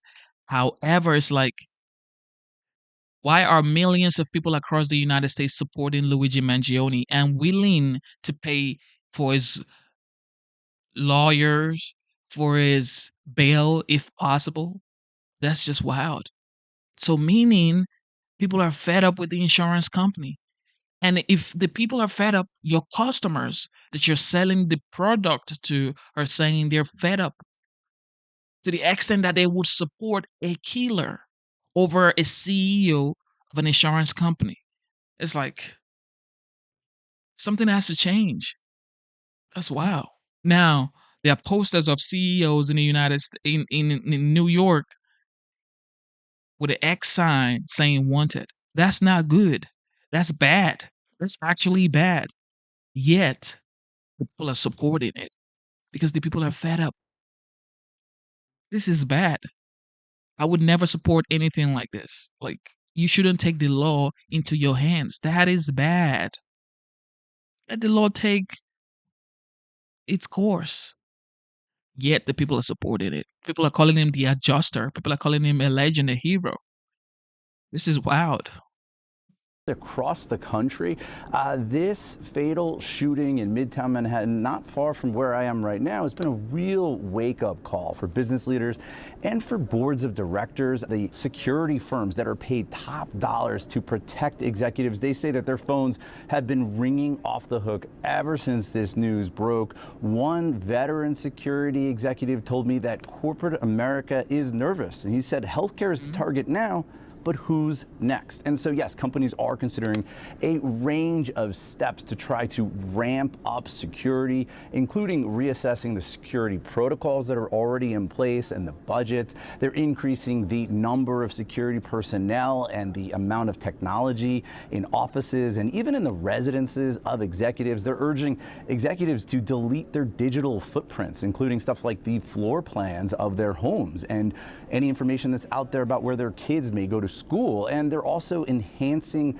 mail screening. There's also a sense that this killing really made it clear that companies need to extend the security blanket that exists for those top level CEOs down to their lieutenants, because there are a lot of massive corporations out there like United Healthcare that maybe the security for those division CEOs does not rise to the level that it does for the number one CEO, but perhaps it really should. There's also this growing concern about the risk of a copycat, both because of the positive reaction that this has gotten online and also the level of attention that this suspect has received. A New York Police Department intel report obtained by CNN's John Miller said that the online reaction to the killing may signal an elevated threat facing executives in the near term, with the shooting itself having the capability to inspire a variety of extremists and grievance-driven malicious actors to violence. New York City's top prosecutor says there could be more charges against the suspected killer of the United Healthcare CEO. And he's also denouncing the growing support that we've seen from some circles for Luigi Mangione. Celebrating this conduct is abhorrent to me. It's deeply disturbing. And what I would say to members of the public, people who, as you described, are celebrating this and maybe contemplating other action, that we will be vigilant. And we will hold people accountable. We are at the ready.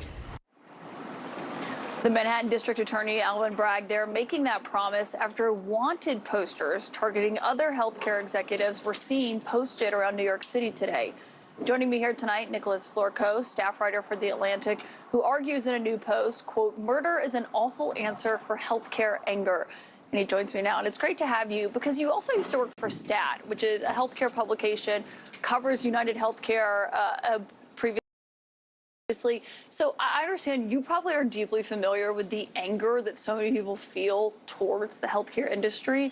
But the idea that you people are using that to celebrate the murder of a father of two children is just kind of stunning. It really is. I mean, I'm used to people being angry about healthcare my entire career. People have been angry about health insurance, about healthcare prices. I've never seen anything like this. I mean, the amount of outpouring of support for Luigi Mangione and the amount of hate going to the United CEO is just, it's unprecedented.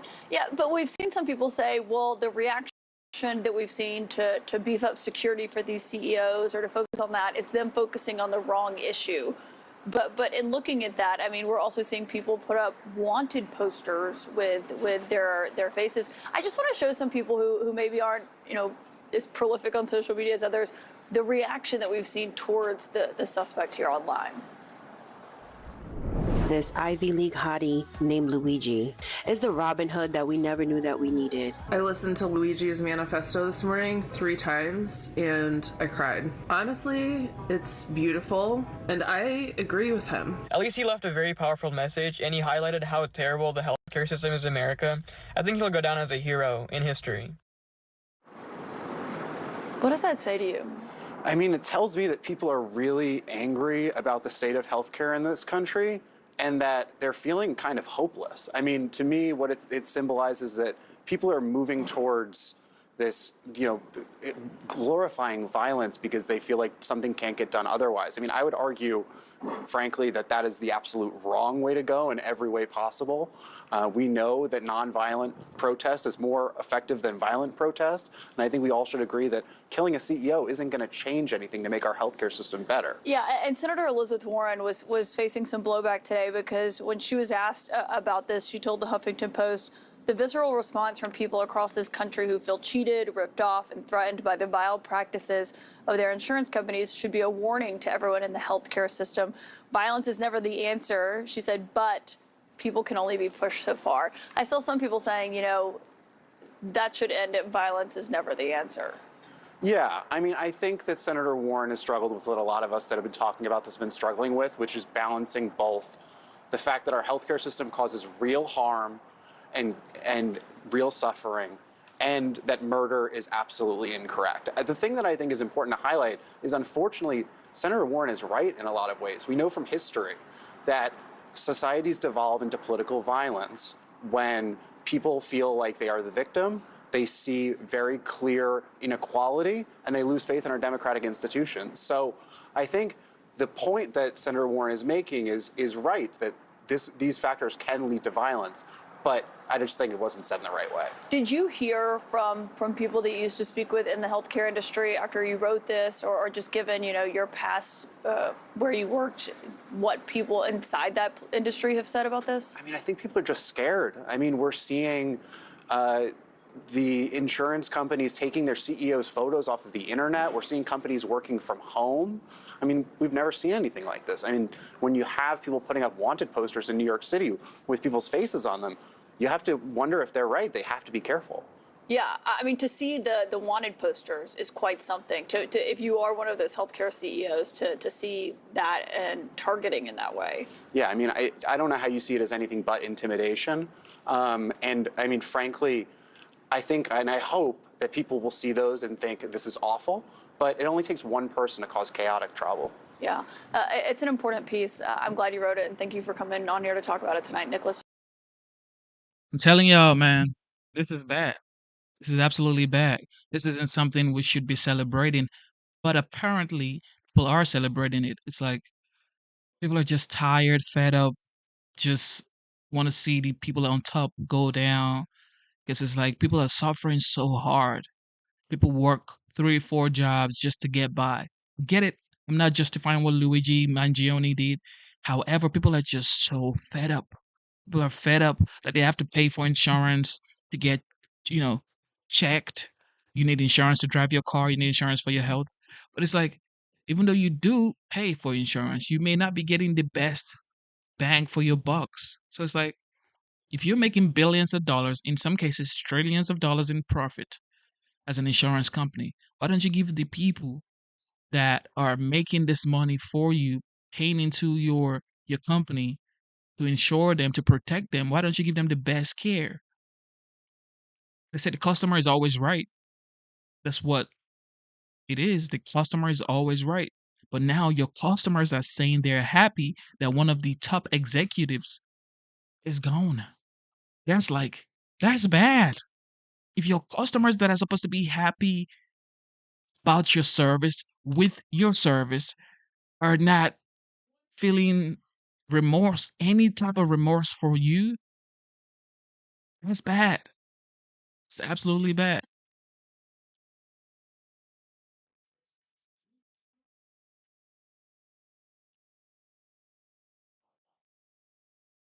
The breaking news, an exclusive statement to Outfront from the brother of the Unabomber, Ted Kaczynski. Tonight, after learning that the CEO murder suspect praised the Unabomber, David Kaczynski tells us, and he sent us this, he He says, quote, "I love my brother, and turning him in was the most difficult and painful thing I've had to do in my life. But as much as I love Ted, I hate what he did to kill and maim his fellow human beings. Whatever you may think of Ted Kaczynski's ideas, and I do believe they merit thinking about, we must reject his harmful actions." It comes as we are learning more about the similarities between Luigi Mangione and Ted Kaczynski. And Jason Carroll is out front.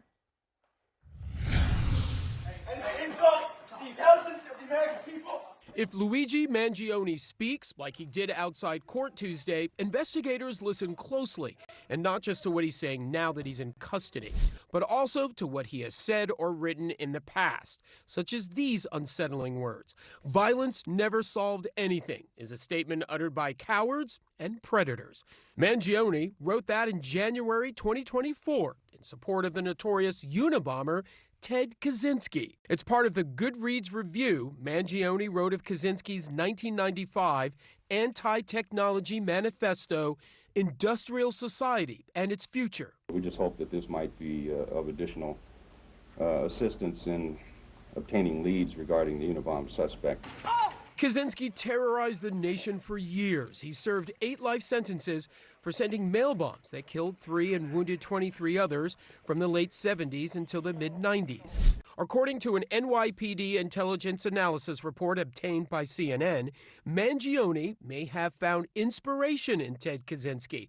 The report reads, he notably praised the writings of Kaczynski.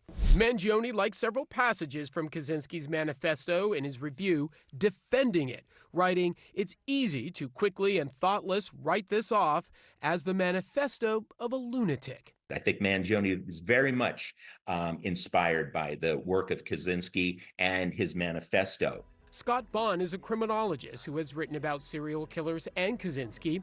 He says he sees a chilling similarity. They have to find a way to justify it. And in the case of Kaczynski and also Mangione, I believe that they justified it as this was a necessary evil.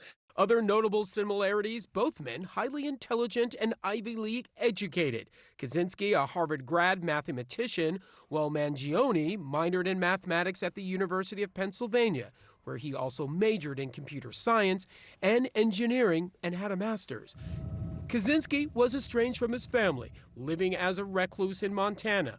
Mangione's mother reported her 26-year-old son missing about 2 weeks before the shooting, telling police at the time she had not spoken to him since July. And while Kaczynski targeted universities and airlines, Mangione allegedly had his sights set on the healthcare industry and United Healthcare's CEO. Police found a 3-page handwritten claim of responsibility on Mangione. He also wrote in a spiral notebook, much like Kaczynski did, writing, "What could be better than to kill the CEO at his own bean-counting conference?" It should be noted that Kaczynski's brother, David, has spoken out in the wake of the shooting, saying violence is not the answer.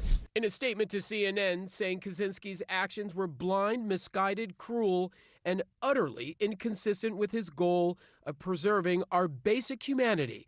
We must remember that our world is never improved by violence, only by love.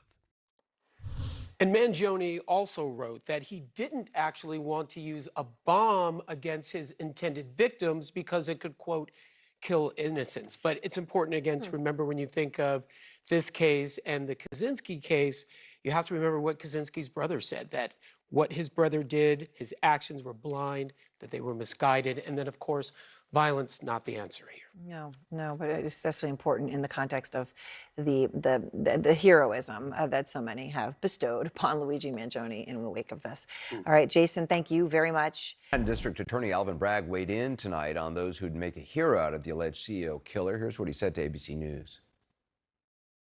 Celebrating this conduct is abhorrent to me. It's deeply disturbing.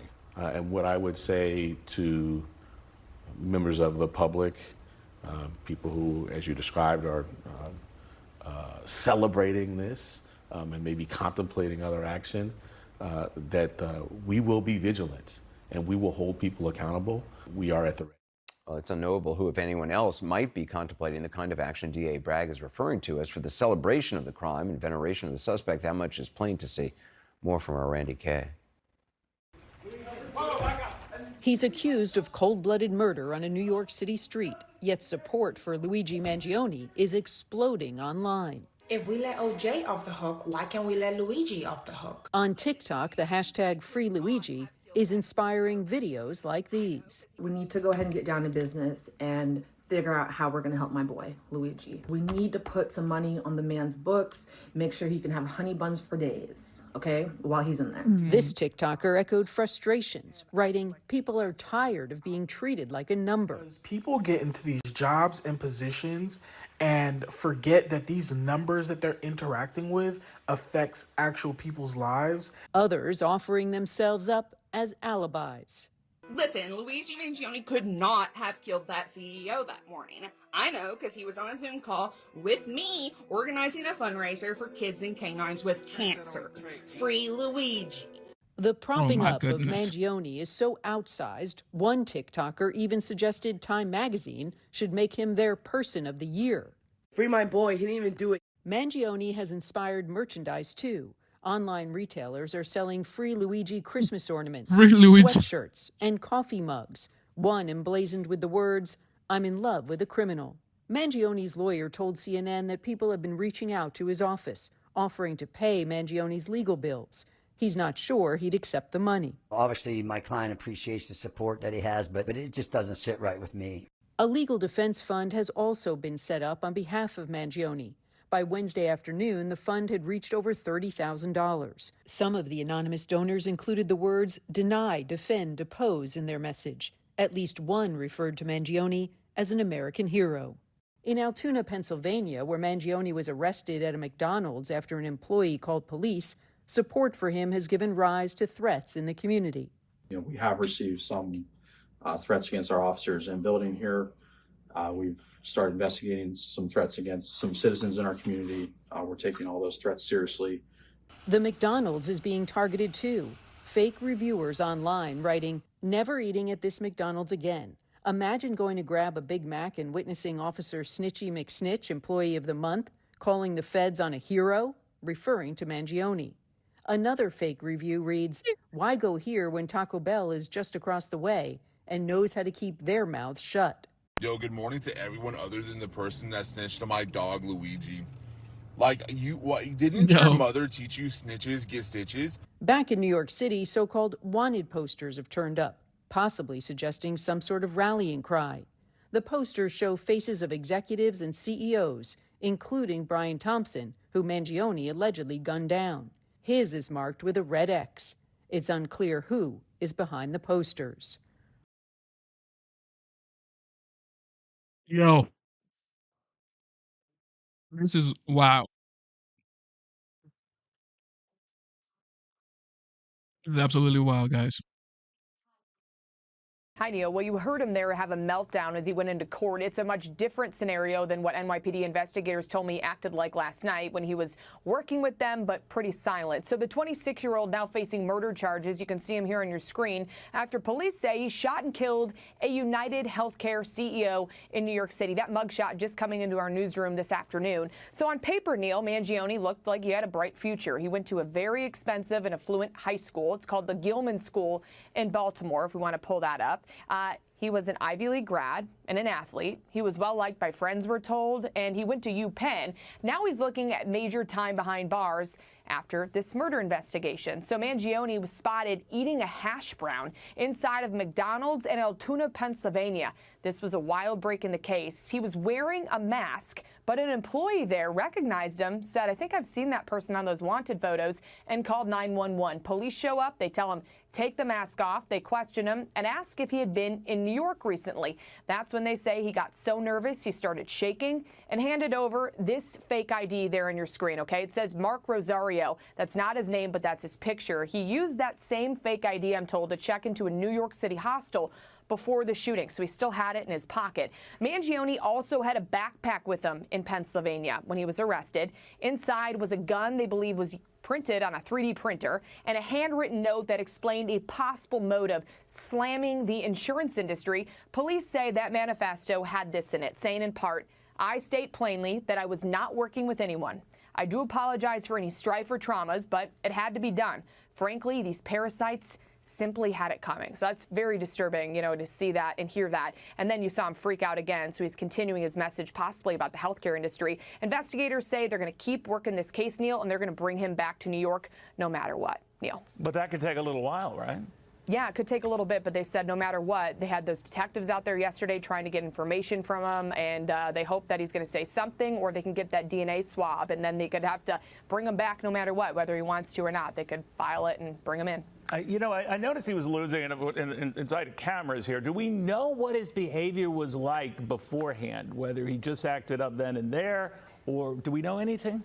Yeah, so detectives, local police had also been telling Fox News and Fox News Digital when he was out there last night and he had been booked and brought back from the McDonald's that he was quiet, okay? He worked with the police. He didn't say anything. He didn't ask for a lawyer, but he wasn't causing a scene, and he stayed in his holding cell and caused no problems. Then they pull up today and start bringing him into court, and it's a completely different scene. He wanted to get that message, it looked like, straight out to the media. He saw the cameras. He really looks around when he gets out in that perp walk video and in this, and he started yelling to get his message out. So that's what police think this is all about, the United Healthcare industry and United Healthcare specifically, Neil.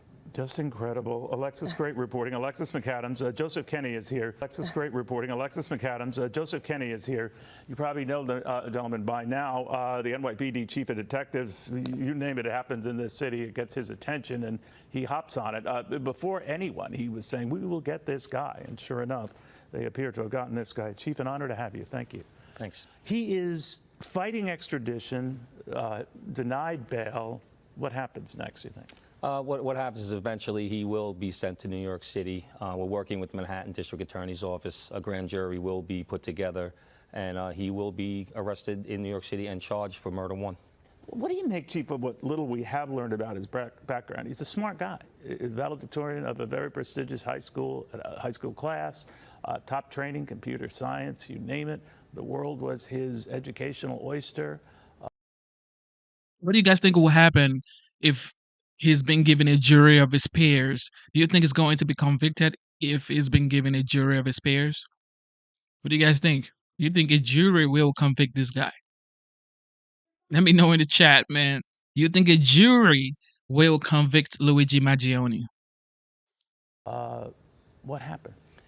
From looking at the manifesto that we recovered, it appears, and looking at his Facebook and his social media, it appears that at some point back in July 4th of 2023, he may have suffered some sort of back injury. He was posting an x-ray on his social media showing numerous screws being inserted into his spine. Some of the writings that he had, he was discussing the difficulty of sustaining that injury. So we're looking into whether or not the insurance industry either denied a claim from him or didn't help him out to the fullest extent. We don't know whether he was on some powerful painkillers or what. As of right now, we don't see that in our investigation. All right, now he was targeting, obviously, Brian Thompson, the CEO of United Healthcare. In fact, this was Mr. Thompson's last night alive. Tomorrow morning would have been the 1-week anniversary of this horrific attack.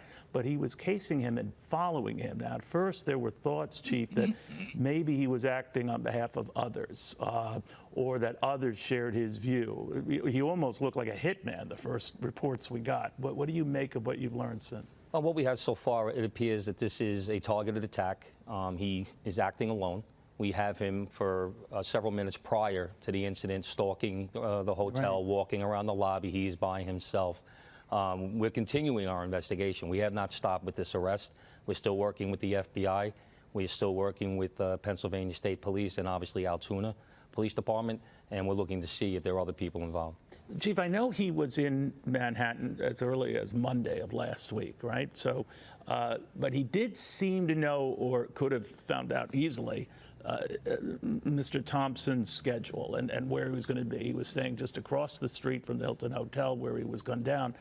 But could anyone on the inside there have shared information with him? Once again, part of our investigation, but we know from what from looking at the manifesto that he had, that he was aware that this convention was taking place.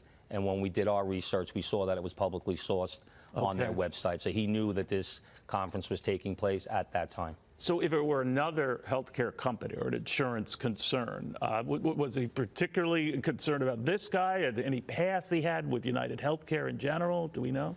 No, we don't. We're still looking into that, but he does mention this company specifically, and he does mention that he was going to come to this conference. All right. Now, a lot of CEOs, Thompson was CEO of the biggest division of United Health, but his boss had security. He apparently did not.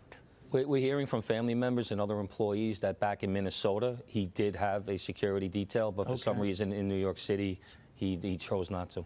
So we know from his wife at the time that he was getting a lot of threatening phone calls. Do we know whether those calls were coming from this guy? As of right now, they don't appear to be coming from him. He's received several different threats and taunts online. But once again, in this type of industry, you have a lot of disgruntled employees, a lot of disgruntled clients that take to social media to make these threats. You know, we're so used to people forget that the Unabomber was a brilliant guy. I mean, he was going to Ivy League schools as a teenager. And the fact of the matter is some of the craziest have been also among the most brilliant. So they're hard to find. I mean, if you get the manifesto and get a sense of the manifesto, but how do you act on something like that? Well, it's you know, he was a very smart individual, but you know, he committed a crime. Maybe he thought it was the perfect crime, but he did make some mistakes. We recovered some forensic evidence that he did leave behind, and you know, thankfully, a member of the public, you know, the big break in our case was making the investigative decision to put that picture not only out to New York City, but out nationwide, and very luckily made its way to Pennsylvania, where not only the McDonald's employee and customer recognized it, the police officer from Altoona, Pennsylvania, also recognized. Yeah, it is interesting that it wasn't people who knew him who said, I know that guy. It was someone who could, from that picture alone, say, hey, this might be that guy. Yeah, we received over 200 tips that we worked on, that we vetted. We aggressively looked at every single one of them, but not one of those tips named him. What a remarkable job you and your men and women did just to track this guy down, and the cooperation you had with local authorities there and here. But you're confident he will be sent back to New York? Very confident. It could take 30 days, but up to 30 days. Chief, thank you very much, and to your men, many of them have been here. We appreciate that. Correspondent Brian Yanis outside of the Blair County Courthouse in Hollidaysburg, Pennsylvania. Hi, Brian. Hi, Martha. Good afternoon. Well, that's right. Thomas M. Dickey, the attorney now for 26-year-old Luigi Mangione, said that his client will not waive his rights and will, in fact, fight this extradition to New York. In the meantime, he will be detained at the Huntington correctional facility, where he has been now for about the last 24 hours. The prosecutor here in Blair County, Pennsylvania, said they do not intend to drop the charges that he is facing here, which have nothing to do with the murder in New York City. And he also said that they are moving towards that extradition, which could take something like 30 to 45 days to finally execute. Listen. We're in the process now of securing a governor's warrant from the state of New York. And, you know, we'll be prepared when the judge schedules the hearing to do what's necessary to get him back to New York. And as we've been playing that sound now for the last few hours, the 26-year-old suspect arrived in court today, obviously amped up. He had a message for the cameras, calling this an insult to the intelligence of the American people. This, as we're learning more about Mangione's arrest at that Altoona McDonald's yesterday. Shout out to everybody watching the live stream. You know what time it is. It is your boy Genesis. Double tap your screen. Let's get the likes up. Okay, so Mellow Waves is so funny. This is like the first time I'm seeing Mellow Waves on the live stream. So Mellow Waves says, why does he not want to go to New York? Well, the crime was committed in New York. If it's being extradited to New York from Pennsylvania, he would have to face the whole wrath of the law, because that's where the murder was committed. But in Pennsylvania, he's not being charged with murder. Okay. In New York, he's being charged with a second-degree murder. All right. So, but in Pennsylvania, he's being charged with like carrying a gun without a license, fake ID, and all that stuff. But in New York, that's where the murder case is. So if he's being extradited to New York, then he's gonna have to face what they're accusing him of. But the ones in Pennsylvania is just like, you know, carrying a gun without a license, fake ID, lying to the police officers, you know. But yeah, that's why he doesn't want to be extradited to New York.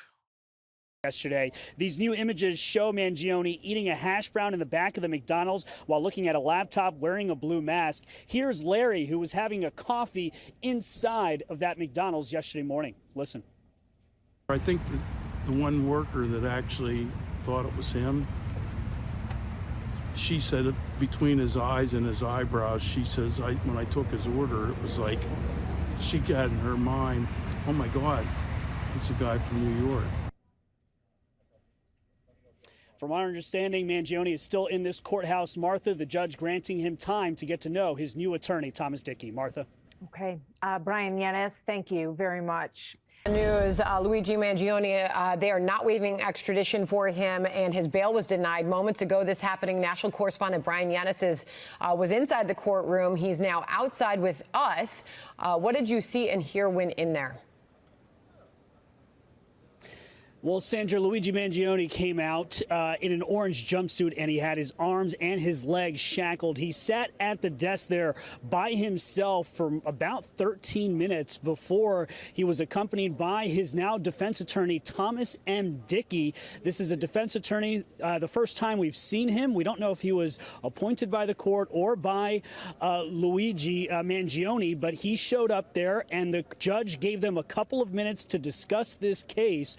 One-on-one, they spoke there in front of all of us quietly. We couldn't hear what they were talking about. And then at that point, this hearing began. And the big news is, as you alluded to before the break, Sandra, he is not waiving extradition. That means that he is protesting this extradition to New York City, which means that this could take about 30 to 45 days before he is ultimately sent to New York City to face those murder charges in the killing of United Healthcare CEO Brian Thompson.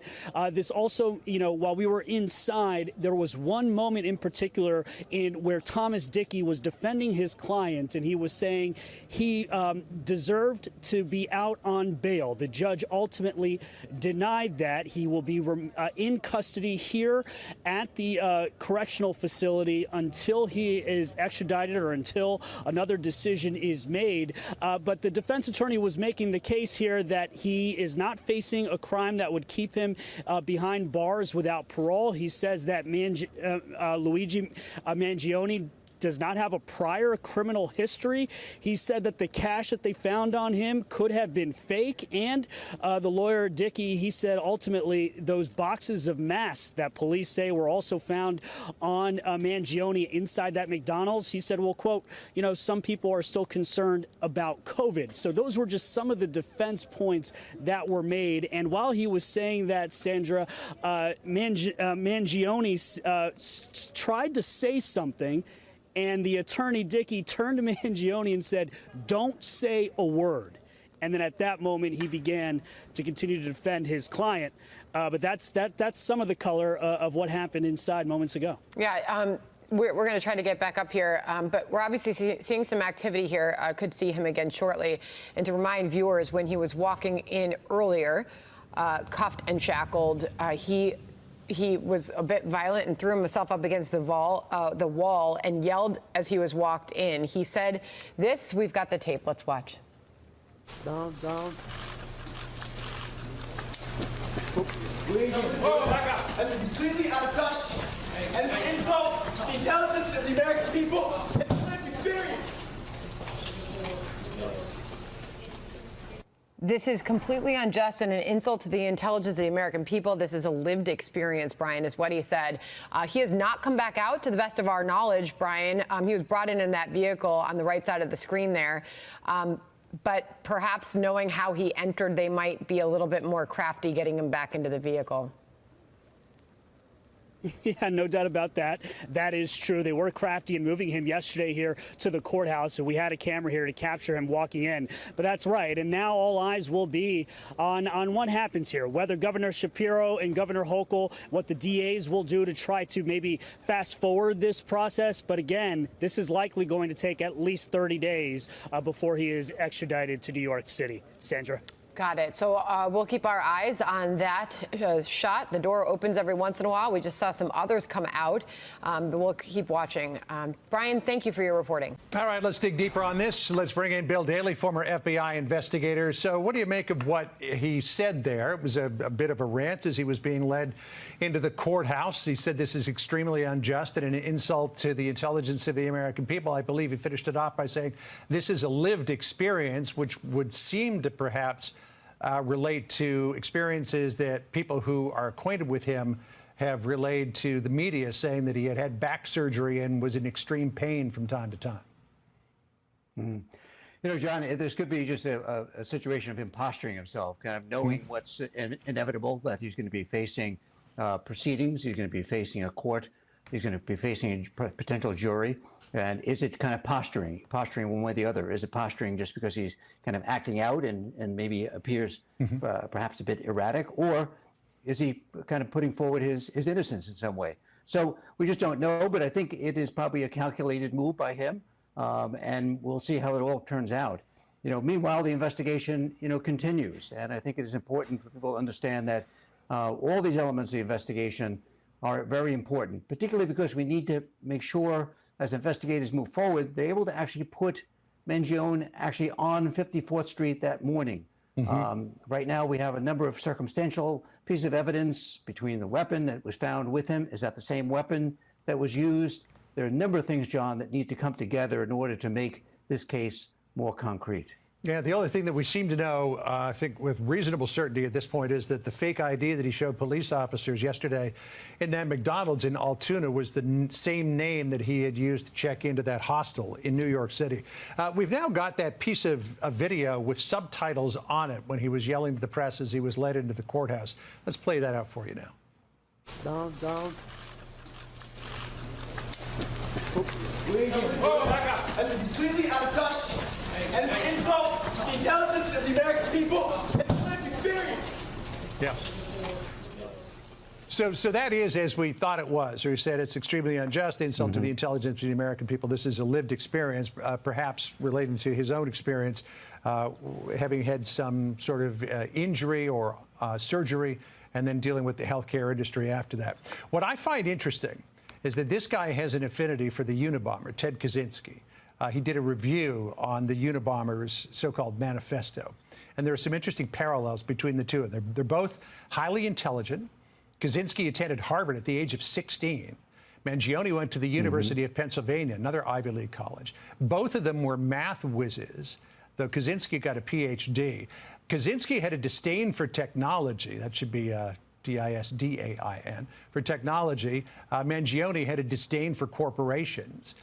Kaczynski dropped out of society. Mangione dropped off the radar of family and friends. I mean, here we have two highly intelligent people who apparently, according to police, went completely off the rails. In your experience, how does that happen? Well, you just don't know what happens in people's lives. We just don't know what that switch that may have been thrown that took this person from a course of being an accomplished individual, a person of privilege, to now being a suspect in this heinous act. You know what? Yesterday we did speak about this, John, and I mentioned in a different way the parallel between Ted Kaczynski and Unabomber is the fact that who identified Ted Kaczynski was a family member. In this case, it was not a family member or anyone else he knew closely who came up and said this is him in the photos. It happened to be a stranger in the McDonald's.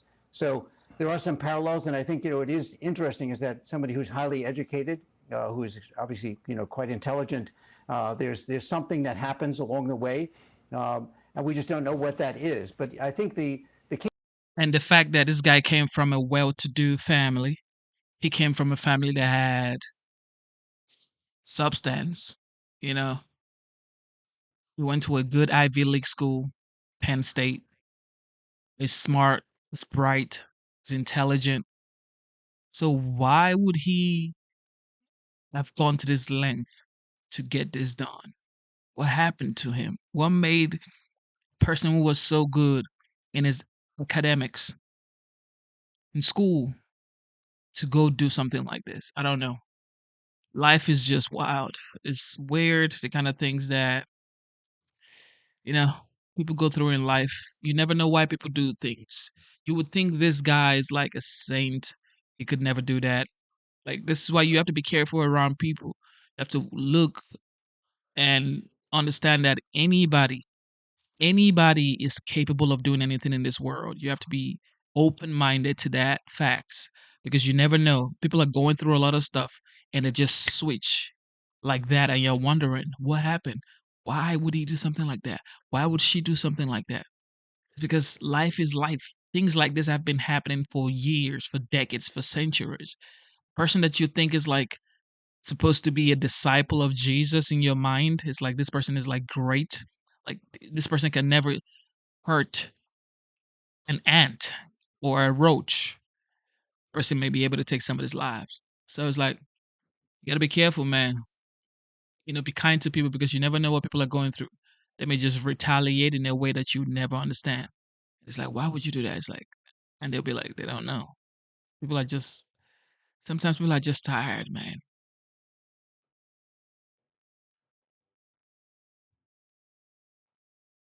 All right, First up tonight, updates. significant new developments in the murder investigation of United Healthcare CEO Brian Thompson. Police now say fingerprints and shell casings from the scene of the shooting all point toward the suspect, Luigi Mangione.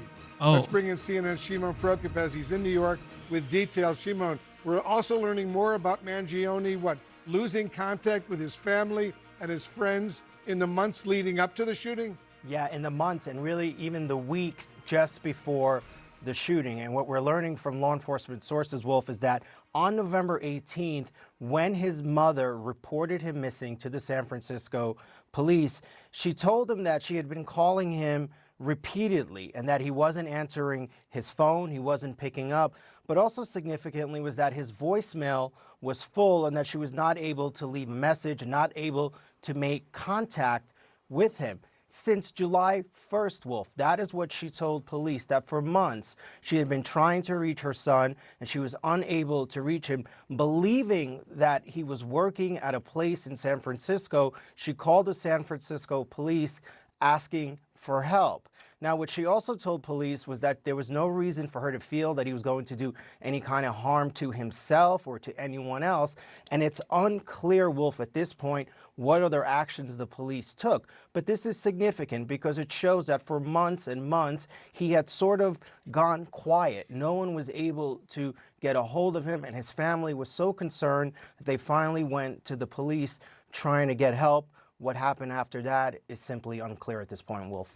Yeah, very, very unclear. We're also learning, Shimon, more about what was written in Mangione's spiral notebook, right? Yeah, so this is a multiple-page spiral notebook with handwritten notes allegedly made by Luigi Mangione. And in it, Wolf, it's been described by sources to CNN as a to-do list as he prepared for this shooting. This is what we're being told by law enforcement sources. It describes a motive. It talks about how the reason he wanted to do, allegedly, the shooting was because he wanted it to be targeted. He wanted it to be precise, and he didn't want to risk innocent people. There was talk about potentially a bomb, we're told by sources, but he was concerned, allegedly, that he would harm innocents. The other thing, Wolf, in this spiral notebook, we're told, is that he said that he wanted to, quote, whack the CEO at the annual parasitic bean counter convention. And police believe that that was the convention that he was at, the conference that he was at, Brian Thompson, the CEO of United Healthcare here in New York City at the Hilton Hotel. So all of this for law enforcement is certainly painting a wider picture, putting this puzzle together with all the evidence they have now gathered, Wolf. Very interesting indeed. Shimon Prokupecz, thank you very much. I want to bring in our legal and law enforcement experts for some analysis. Chief Ramsey, let me start with you. Mangione's fingerprints and, and gun both pin him to the actual scene of the crime. Just how crucial is that evidence for the case? Well, it's very crucial. I mean, this is the first scientific evidence now that they have. They have the firearm, they have a fingerprint. There is still DNA that is yet to be tested, but they're able to put him at the crime scene. So that is crucial. Right now, they're working very closely with the district attorney's office to really carefully, build this case, making sure that all the evidence, everything that they need is right there for a successful prosecution. Candace DeLong is with us as well. She's a former FBI profiler. Candace, you just heard about Mangioni's spiral notebook. As a former FBI profiler, what picture does this paint for you about him and his psyche? It is not at all unusual for people committing certain types of crime, including murder, to write down their thoughts, to write down their plan. Regarding what I think was going on with him is considering his history, his past, his incredible line of successful academics and sports. He had a circle of friends. He was admired and respected. And then he does this. I mean, he gets a graduate degree, a master's degree from an Ivy League school. And then this happens. He kind of goes off the rails. And because of my background as a psychiatric nurse, what that makes me think of is this fact.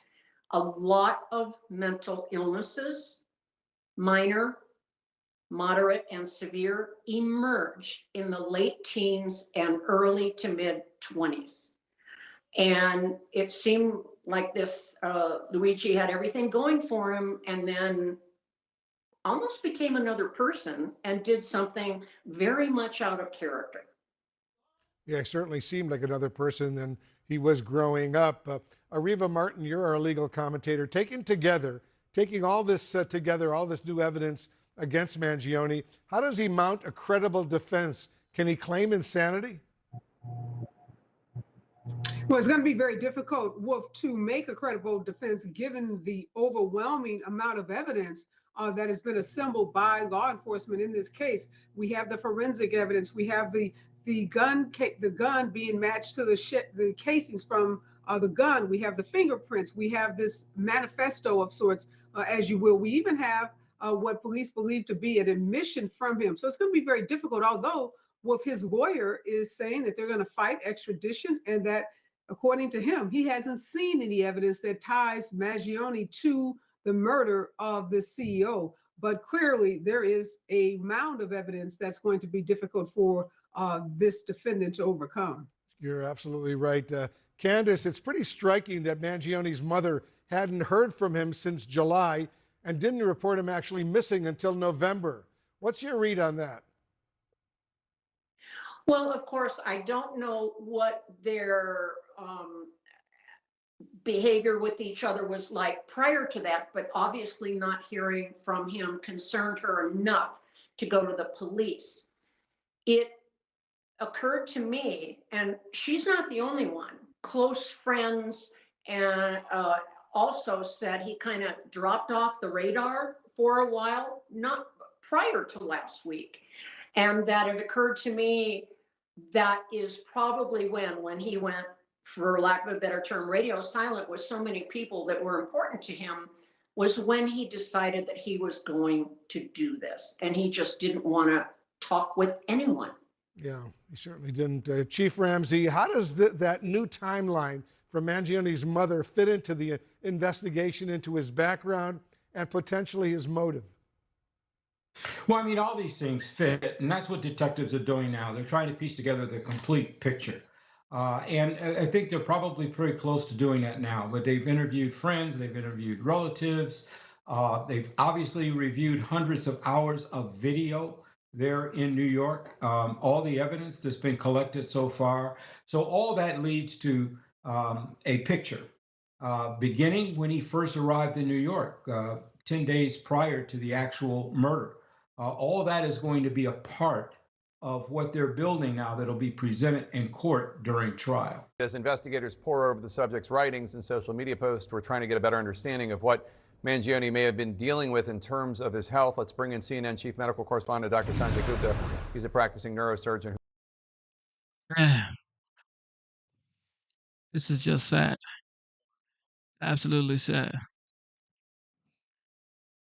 Luigi Mangione is definitely going down. at this point. Who operates on the brain and the spine. And Sanjay, Mangione allegedly claimed in handwritten notes that he was suffering from spondylolisthesis. Well, you can explain it to how you say it. It means a slippage of the vertebrae in the spine. Yeah. Tell us more about it, how to pronounce it, and how it affects people. Sure, yeah. So this is what we're gathering from some of these reports. We haven't confirmed this, but spondylolisthesis is the term. And let me just show you, Jake. I pulled this spine model here so you can take a look at this with me. But so this is the spine going all the way up to the neck, down into the thoracic spine, and then the lower back, and this is your sacrum over here.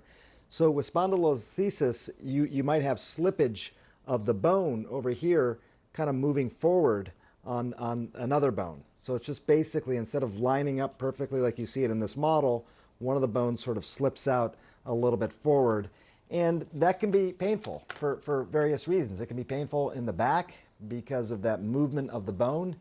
It can also cause leg pain if one of the nerves in that area starts to get encroached or pinched by those bones moving around as well. So it's a fairly common condition. I mean, just back pain overall, 65 million people roughly have that in the United States, and there's a lot of operations performed for this sort of thing. Again, we don't know for sure what exactly was going on with him, how long he had this sort of problem. Sometimes people are born with issues that can lead to this sort of problem later on in life, but it's quite common, actually, Jake. Posts from a now deleted Reddit account that does not list Mangione's name, but it closely matches many of his biographical details, including his age, where he went to college, his health condition. These posts talk about having undergone spinal surgery. And we believe Mangione had posted this X-ray image on Twitter or X, although authorities have not yet commented on the image and there's no confirmation. This is an X-ray of Mangione's spine. But we're all just, trying to make sense of this horrible, senseless moment. But looking at that picture, what can you generally tell us? Yeah, so again, with all the caveats you just mentioned, if we put that spine picture back up again, and I'll show you the model here in a second to sort of correlate that. But basically, when you have the slippage of the bones that I mentioned, one of the things you try and do is basically fuse those bones together so they stop moving. They stop actually slipping back and forth one on the other. So a couple of screws, the upper screws going into one of the bones, the lower screws going into the sacrum that I was just mentioning, and basically just trying to hold that together. That's a fusion. That's a fusion operation. I could tell you, we're just looking at one image here. It's usually not enough to really conclude exactly what's going on there. I can obviously see the screws. The screws look like they are actually extend a little bit further than normal, but we don't have all the images to be able to tell exactly what that is exactly doing. Again, if you look at the model here, it would be essentially putting screws into this bone over here and then screws into the lower bone to try and hold that together, Jake. In our national lead now, true crime stories have inspired countless TV shows and films and podcasts. The real-time intrigue and outrage around the murder of...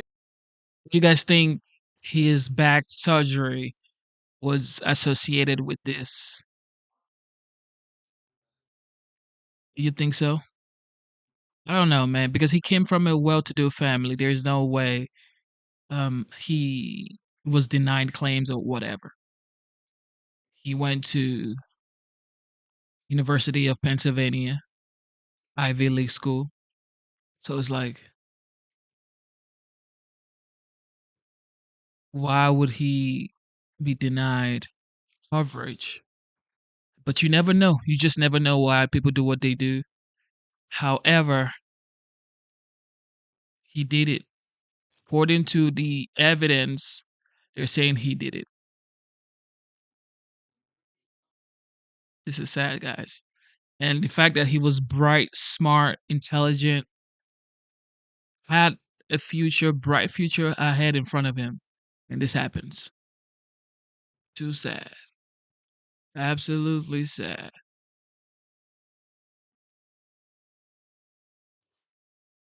Mm. 2024, man. We're seeing a lot in 2024. Now, I know you guys heard Jay-Z was somebody sued him for raping a 13-year-old girl. Literally, Jay-Z. So Jay-Z, DD, a lot of stuff going on in 2024. 2025 is about to be on another level. United Healthcare CEO Brian Thompson is something that we have not quite seen like this before. We turn now to Joan Donovan of Boston University, who recently wrote a book called Meme Wars, the untold story of the online battles upending democracy in America. And we're also joined by David Smith, a healthcare economist who hosts the podcast, The Cost of Care. Joan, in terms of the response to the brutal murder of a father of two, a husband, the CEO of United Healthcare, how do you see the moment in our culture that we're experiencing right now?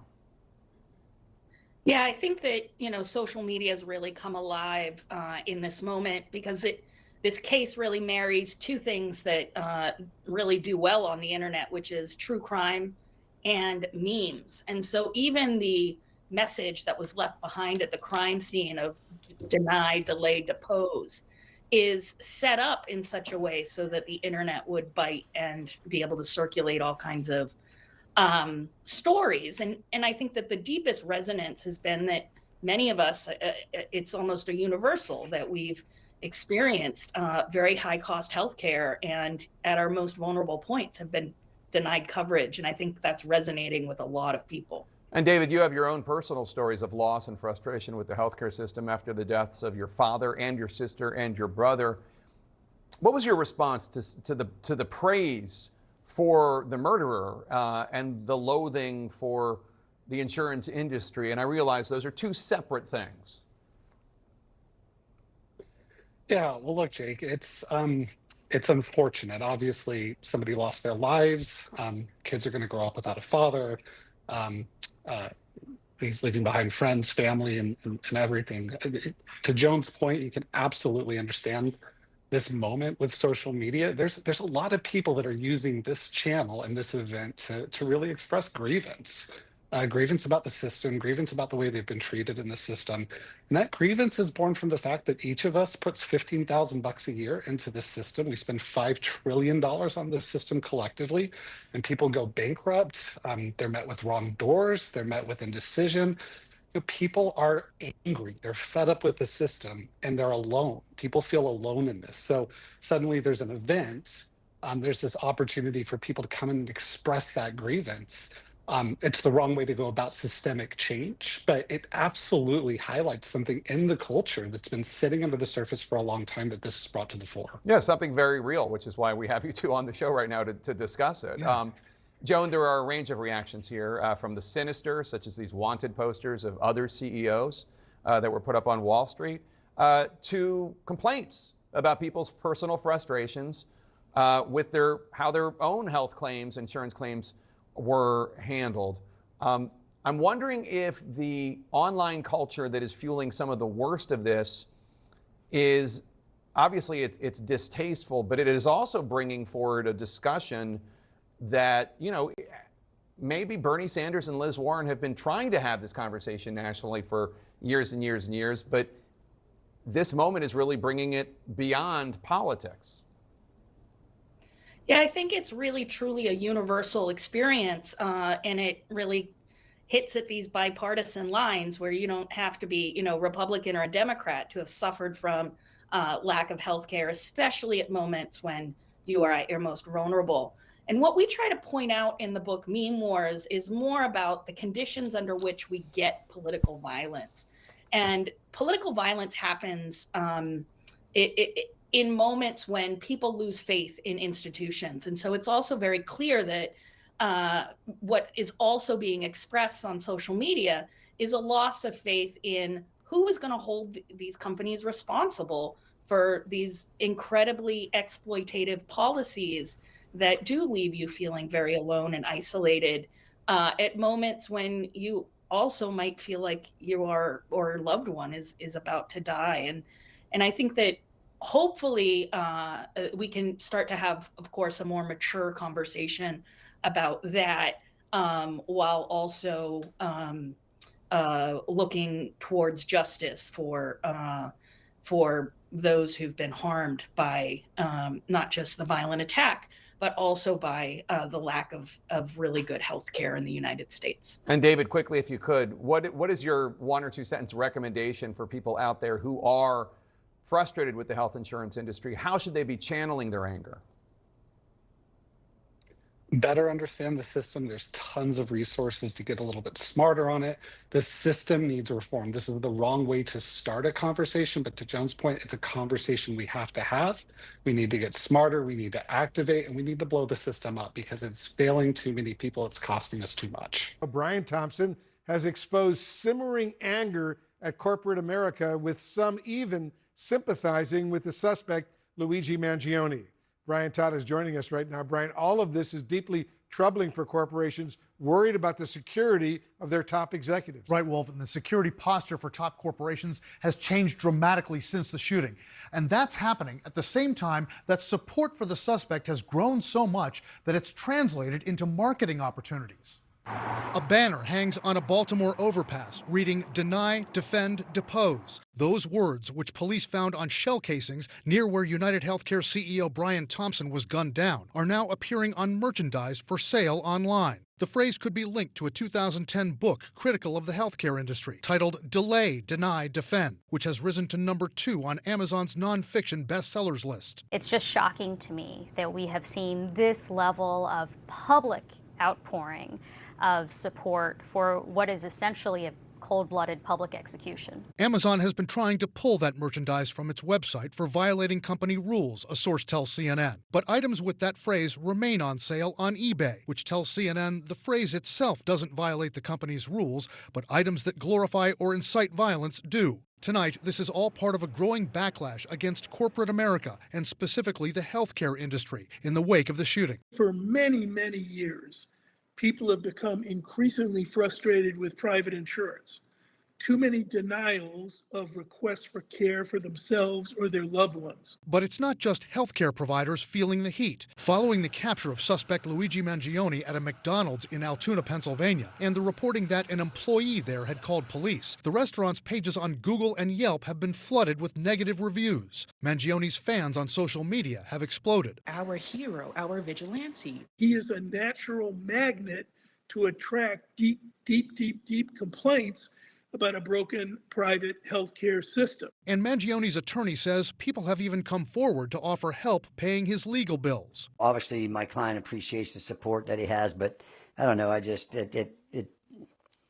have to look in, but it just doesn't sit right with me, really. Outside the New York Stock Exchange, posters were put up praising Thompson's murder with a red X across his picture. Other posters singled out another executive. The NYPD, in an intelligence report, says it believes Thompson's murder was a, quote, symbolic takedown and could inspire others to commit violence against business leaders. The threats that are facing corporate leaders today are significant because they are the face of the organization. United Healthcare now has security fencing around its headquarters. CNN is reporting that many corporations are now scrambling to protect their senior executives as police warn them of elevated threats. I think that there are people out there who hope that this will scare companies into submission. I just think that's foolish. It will certainly scare them into hiring more security.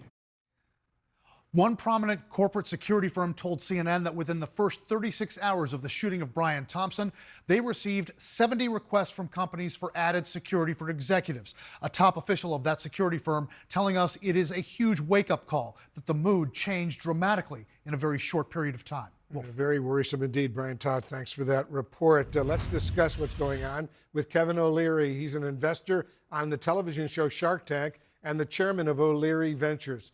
Kevin, thanks so much for joining us. You said this outrage towards health insurance companies should be a major wake-up call for them. But if their incentives are to grow their profits, sometimes at the expense of people's health, do you trust them to meaningfully reform? I think they have to. I mean, this is quite a backlash. This is the power of social media. Corporations saw this first in the Anheuser-Busch Bud Light case, where they lost $6 billion worth of market cap in 6 weeks. They'd never seen that before. This is occurring because people are frustrated with the appeal process in all health insurance. And so what the executives have to do at United Health, and frankly the whole industry, is appeal to reality and say, look, it's on us now. We understand you're unhappy. I mean, this murder, this assassination is horrific. There's nothing good to be said about that, and there's lots of problems with it.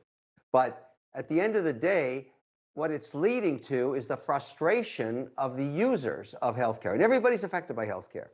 They should be coming out now saying, look, we get it. We have families too. We're people. We have children. We care about what you think about, and we're going to automate this process and make it better or do whatever they have to. That when you appeal a case, it's not a delay situation. And if you have a valid claim, you get paid out. That's what insurance is supposed to do. But putting a fence around headquarters, hiring more security guards, that's all bad imagery, Wolf. It's all bad, and it's not the right answer.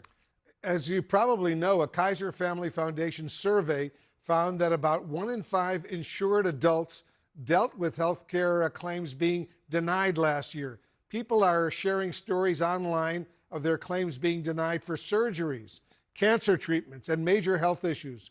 What do you say to them?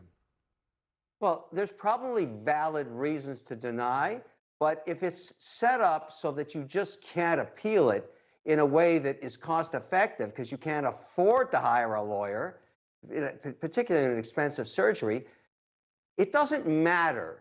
At this point, social media is now the jury, and it doesn't like what it sees. So if you're an executive, in interim management, United Healthcare, or any other health company, you got to read the room, Wolf. You got to read the room and realize right now that the public is turning against you. They are your customers, and they don't like it. Now, this poor man lost his life, horrific.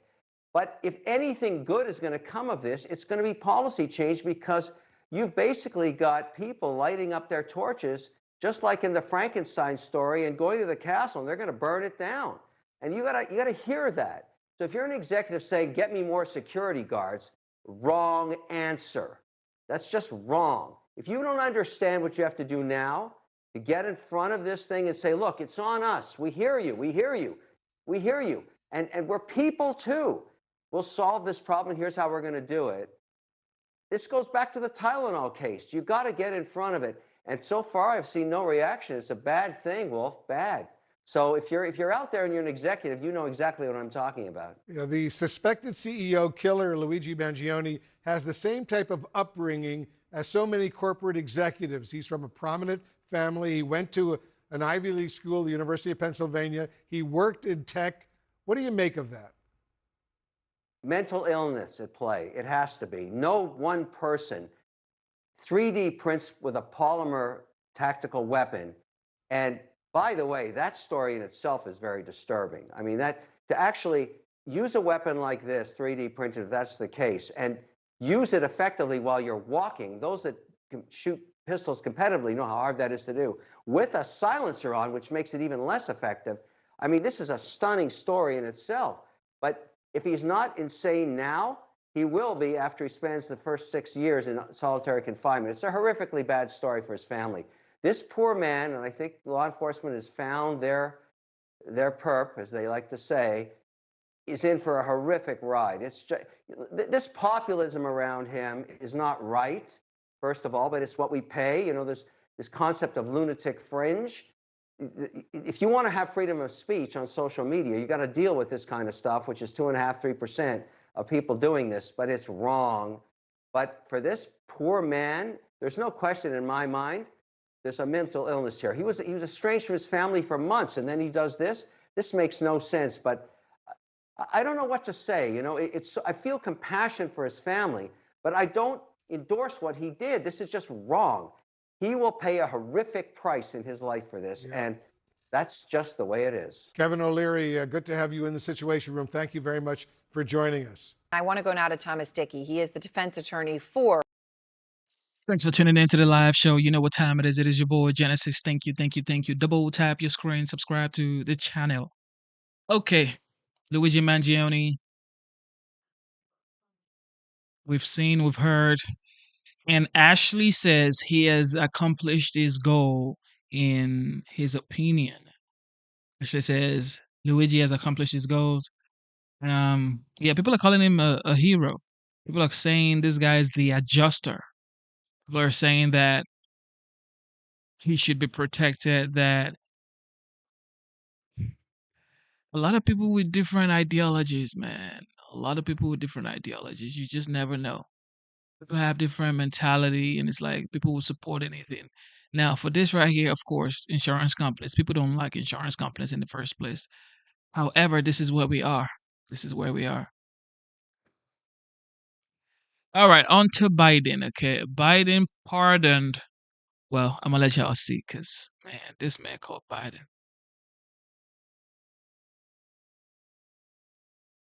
Some breaking news this morning. President Biden putting his pardon power to use, just announcing he is commuting the sentences for over 1,500 people, including pardons for 39 people convicted of nonviolent crimes. To put it in context, this move is seen as the largest single-day act of clemency in modern history. This big unveil, of course, comes on the heels of Biden's full and unconditional pardon of his son Hunter that got so much attention. This is likely to as well. CNN's Arlette Saenz has much more for us from the White House this morning. Tell us more, Arlette.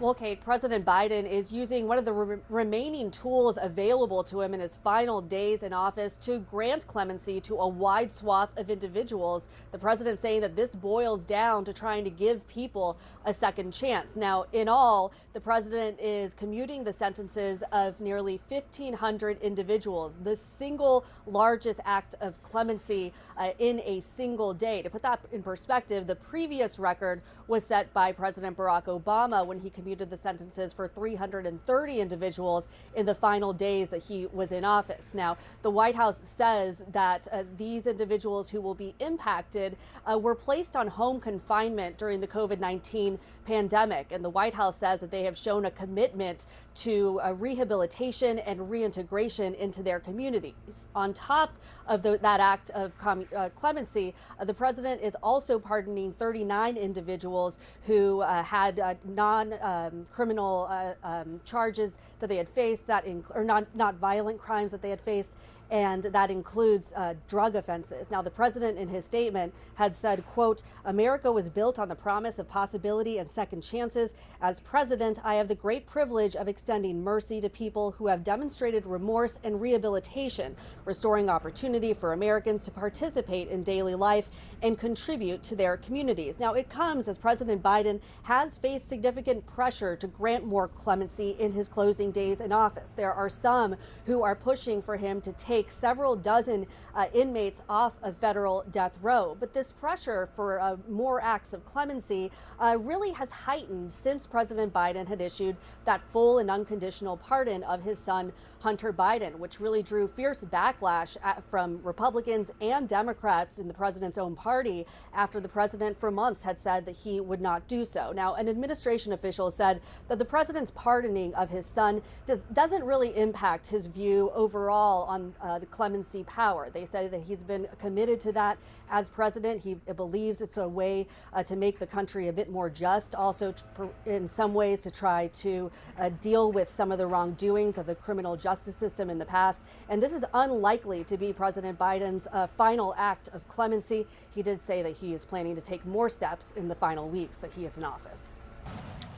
America was built on the promise of possibility and second chances.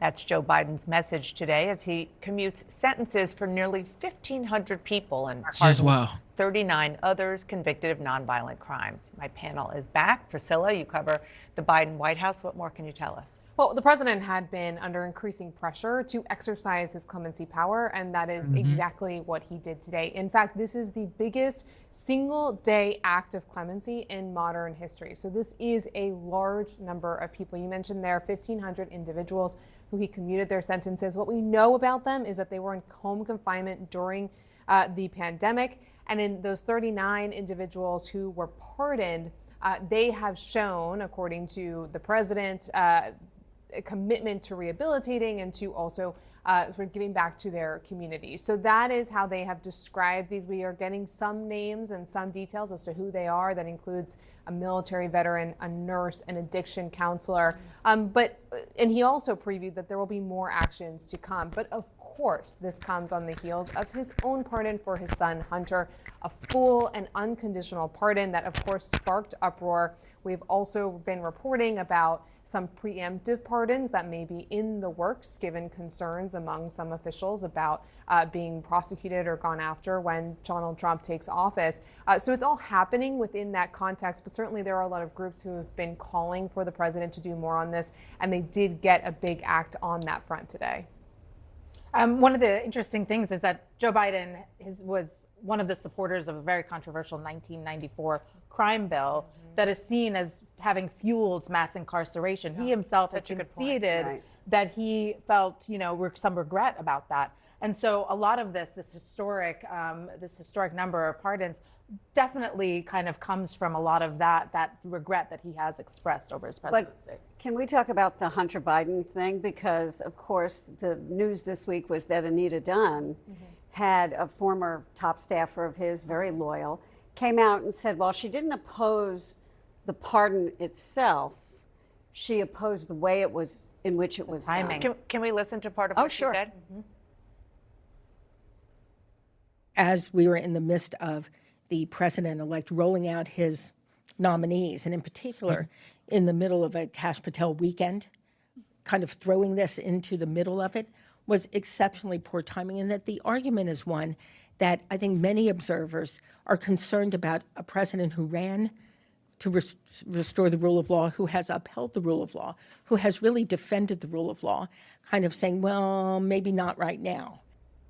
Let me just also give context that I know you're all aware of, but for our viewers to know. Anita Dunn and her husband, mostly Anita Dunn, has sparred with Hunter Biden and his attorneys over a lot of things, but particularly communication around all of the troubles that Hunter Biden and the attacks that he has been the subject. Well, and she made it clear when she was speaking that this wasn't done from inside the White House, folks. This was done by the family and the personal lawyers, not the official White House counsel, et cetera. So she clearly distanced the White House from all of that. And, she made the point, which I think is well taken, which is who was thinking about the timing of all of this? When you sit inside that White House, you have to think about when you do certain things. And as she pointed out, it was in the middle of this rocky rollout of cabinet appointees. And she was sort of saying, well, why step on that? Why step on that when Trump is getting some bad press? Leave it alone. Yeah, although perhaps Kash Patel, the fact that he was picked, accelerated the announcement because... Could have been. Could have been. We don't know for sure, but we're going to do more reporting on that. Of course, they don't know for sure. This is the thing with the Dems. They say something and then they do something else. This guy was known to be a good guy who doesn't act like Trump because Trump, apparently they say Trump is above the law. Well, I guess Hunter Biden is above the law at this point.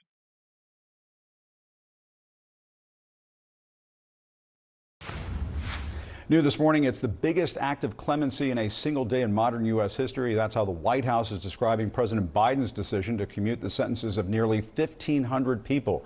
The president also issued pardons, 39 pardons, that is, to people convicted of nonviolent crimes. The decision comes on the heels of the controversial pardon he granted to his son Hunter earlier this month. Also today, speaking of pardons, President-elect Donald Trump tells Time magazine he plans to pardon Americans who stormed the Capitol on January 6th within the first hour of his new administration. That will undoubtedly come as a major disappointment to members of the January 6th committee who investigated the attack. Trump's comments come after he said in recent days that members of that committee, quote, should go to jail. Joining me now is Democratic Congressman Benny Thompson of Mississippi. He chaired the January 6th Select Committee. Congressman, thanks so much for joining us. First of all, can we get your reaction to Trump's comments that these January 6th pardons will apparently come right after he's sworn into office? He's saying within the first hour, maybe minutes. Well, that's so unfortunate, Jim. As you know, what America and the whole world saw with their own eyes. Yeah, we already saw this. We already saw this, guys. Let's see. Somebody said, talk about Jay-Z. What do you guys think about Jay-Z issue going on? First of all, let's talk about the drones in New Jersey. Drones in New Jersey. What is going on? So according to the congressman,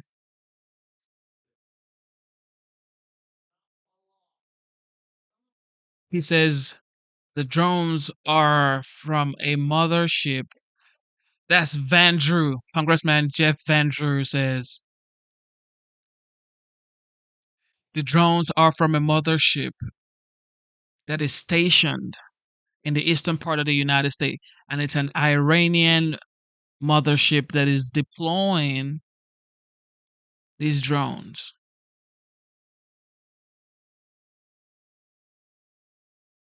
Jet Van Drew, House Judiciary Committee, is saying that these drones are from a mothership of an Iranian whatever stationed in the eastern part of the United States, and they're deploying drones to New Jersey. Isn't that just crazy? Welcome back. Mysterious drones continue to fly over New York and New Jersey with few answers coming from the Biden administration. How is it possible that the Pentagon doesn't know? I'm not buying it. Local government officials continue to evade answers as far as the origin of these drones. They're being compared to the Chinese spy balloon that flew across the entire country last year. Meanwhile, a Chinese citizen living in Los Angeles is under arrest this morning for allegedly using a drone to take images of Vandenberg Space Force Base in Santa Barbara County. Joining me now is Gatestone Institute senior fellow and the author of Plan Red, China's Project to Destroy America, Gordon Chang, back with us. Gordon, great to see you. Thank you so much for being here. What is your reaction to these drones? Do you think these drones are Chinese drones surveilling America? These drones and this activity is too large, too well organized to be the work of lobbyists. And that sort of leaves foreign powers. And it could be Iran in connection with China. But clearly somebody is trying to absorb our attention. And Maria, the thing that really worries me is that if they're trying to draw our attention to these drones, the question is, what are they doing elsewhere in our country? So we could very well get hit. And by the way, I don't think that Chinese national should be put through the civilian justice system. This was a military violation. Person should be in a military brig, because clearly the civilian system can't process these people properly and quickly enough, and we need to take them off the streets. Well, I mean, this has been weeks. You know, at this point, it's really not right that the Pentagon has not given us more information as far as these drones are concerned. Of course, everyone's going to just start speculating. We need some real answers from the Pentagon to really understand what's going on. I mean, the fact that China is surveilling America is not a secret. Everyone knows that that the surveillance programs are in place, and they're once again around our military bases. But we're not getting any answers from anybody. Meanwhile, President-elect Trump reportedly inviting Chinese President Xi Jinping to attend his inauguration next month. This is according to CBS. Trump invited Xi back in early November, right after the election. This invitation comes as trade tensions intensify between the U.S. and China over proposed tariffs. The move would place a 25% tariff on Canadian and Mexican goods, plus an additional 10% tariff on imports from China. Xi Jinping has warned the U.S. against renewing a trade war, saying that there will be, quote, no winners. Chinese authorities are considering a weaker yuan heading into 2025. Beijing says it's even willing to plunge deeper into debt and use stimulus needed to counter Trump's plans, Gordon. So you've got a lot of conversations, economic conversations underway between China and the United States. And yet it's all in the face of these surveillance programs in our face. Your thoughts on President Trump inviting Xi Jinping to the inauguration? And, you know, you don't know where Trump, nobody knows where Trump is in terms of all of these issues. I mean, he's tough on things like tariffs, and then he invites Xi to the inauguration. I think that's all by design. What do you think? It probably is. But remember, this is a Xi Jinping who deliberately spread COVID-19 beyond China's borders, killing 1.2 million Americans. This is a Xi Jinping who each year, with malice aforethought, kills 70,000 Americans with fentanyl. This is a Xi Jinping who runs a regime that steals $500 billion of U.S. intellectual property each year. This is a Xi Jinping who flew that spy balloon over our country last year, over our nuclear weapons sites. The question that I'd like to ask is, regardless of what Trump's strategy is, why should we invite such an individual to the inauguration? Yeah, I mean, I think, I don't know. I mean, we haven't gotten a comment from President Trump on why he extended this invitation, but we know that China is ramping up its war on the United States. I mean, certainly semiconductors, he's taking aim at NVIDIA Beijing launched an antitrust probe into the U.S. chip maker just 1 week after Washington curbed China's access to high-end semiconductors, Gordon. Look, they make chips in Taiwan. Is that why China is doing what it's doing? Your reaction? Well, first of all, with the attack on NVIDIA, really this shows that there's no rule of law in China. They're just doing this in retaliation for what they don't like that Trump might do to them. So clearly, the Chinese, they complain about decoupling. Well, the point is that countries and companies are leaving China because of what China is doing. There is a sustained assault on American and other foreign companies. And these companies need to get out of there for many reasons. And one of them is that China is determined to destroy their businesses. Yeah, and I think, people understand the CCP tactics. You wrote an op-ed this week where you say China is targeting Morocco to control the Mediterranean and global trade. Break that down for us, because I don't know that people understand the tactics. Trump inviting Xi Jinping to the inauguration on January 20. In my opinion, that's actually a bold move, because this guy is known to be they're trying to take over the world trade. They're trying to make their currency the most dominant currency. So it's only right you have a conversation with him. You shouldn't. This is what the Biden administration did. They never spoke with any top leaders in the world. They never spoke with Putin. It's like, no, you talk to the people that are known to be another part of the world's power. Okay, you talk to people, you become a diplomat. And this is why I like Trump. He's going to make Xi Jinping conform to what he wants by opening the doors to conversations. Xi Jinping really just wants a conversation. He's just making mouth and doing BS. Really, really, he wants the conversation with the big dog, Trump. Okay, he wants the conversation with the big dog, Trump. And that's what he's going to get. And that's why Trump is extending an invitation to him to come to the inauguration. And if he does come to the inauguration, that would be the first time in history another world leader comes to an inauguration in the United States, especially China. China, bro. Who everybody knows, like, the world power is United States, China, Russia. Okay, India. So if China comes to the inauguration on January 20, the game has changed. And that's like a testament to every country on earth that the United States is back. Basically, that's what it is. Because if Xi Jinping appears on the inauguration date with the legend, the 45th, the 47th, do you know what that means? Shaking hands, bro. Man, stock market is going to go all the way to the roof. First of all, stock market goes all the way to the roof. All your fears of tariffs goes down in the drain. Goes down the drain, because he's just proven to everybody that Xi Jinping is going to work with us. And that's wild. Tactics used globally to corner markets that the CCP does. Yeah, Morocco is a trade bridge connecting 3 continents. It has the only U.S. free trade agreement with an African nation. It is a member of the EU trade agreement and part of the African Trade Federation. So clearly it is very important for Xi Jinping, who needs to export more to the world. And he can do that by getting inside Morocco and thereby avoiding the tariffs that Trump is talking about imposing on Chinese goods that come directly from China. So Morocco is critically important for us. It is the first country in the world to extend diplomatic recognition to the U.S. Trump had great foreign policy in his first term in trying to work with Morocco. So I think that we can counter what China is doing. But the other thing is that Xi Jinping is in Morocco because he wants to help Iran close off the Mediterranean Sea, and we should not be allowing him to do that. So I hope that Trump puts Morocco at the top of the agenda in his first term. Yeah, I mean, look, we'll see how this relationship. No. Like, what do you mean by you want Trump to put Morocco at the forefront of his agenda in this first term? No. The forefront of his agenda is the people of the United States, the people that voted for him, not no Moroccans. Nah, man. No shade to Moroccans, okay? I love everybody in the world.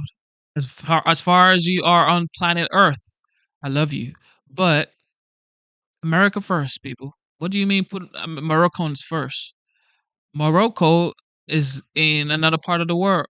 Americans voted for Trump, so he should focus on Americans first. Relationship plays out. But most people, including Christopher Wray, who's now resigning, will tell you that China is our #1 adversary. I think Trump knows that, and that first dinner that he had with Xi Jinping years ago at Mar-a-Lago, he dropped that news that they were sending 13 strikes to Syria, and that was also by design. He did it during dinner and chocolate cake, so maybe that's also part of his thinking in terms of inviting Xi to the inauguration. You know, starting soft and nice, but then dropping the news of sanctions or, you know, or more tariffs. Well, you mentioned Syria, and in the Middle East, the perception is that Trump really is trying to make nice to both the Russians and the Chinese because he wants to make a deal instead of confronting them. And it's not playing very well in the region. So I hope that the region's got this wrong. But we've got a problem in the Middle East because of Trump's outreach to China and Russia. All right. We will be watching that angle for sure. Go to That's the thing. Like, these people always think Trump talking to Russians or talking to Chinese people is like bad for business. No, it actually shows how strong he is. Look what happened when Biden never had a conversation with Putin. Ukraine and Russia happened. But if someone talks to these people don't want to attack anyway. They're just trying to show that they have some sort of power. So when you do have a conversation with them, you become a diplomat.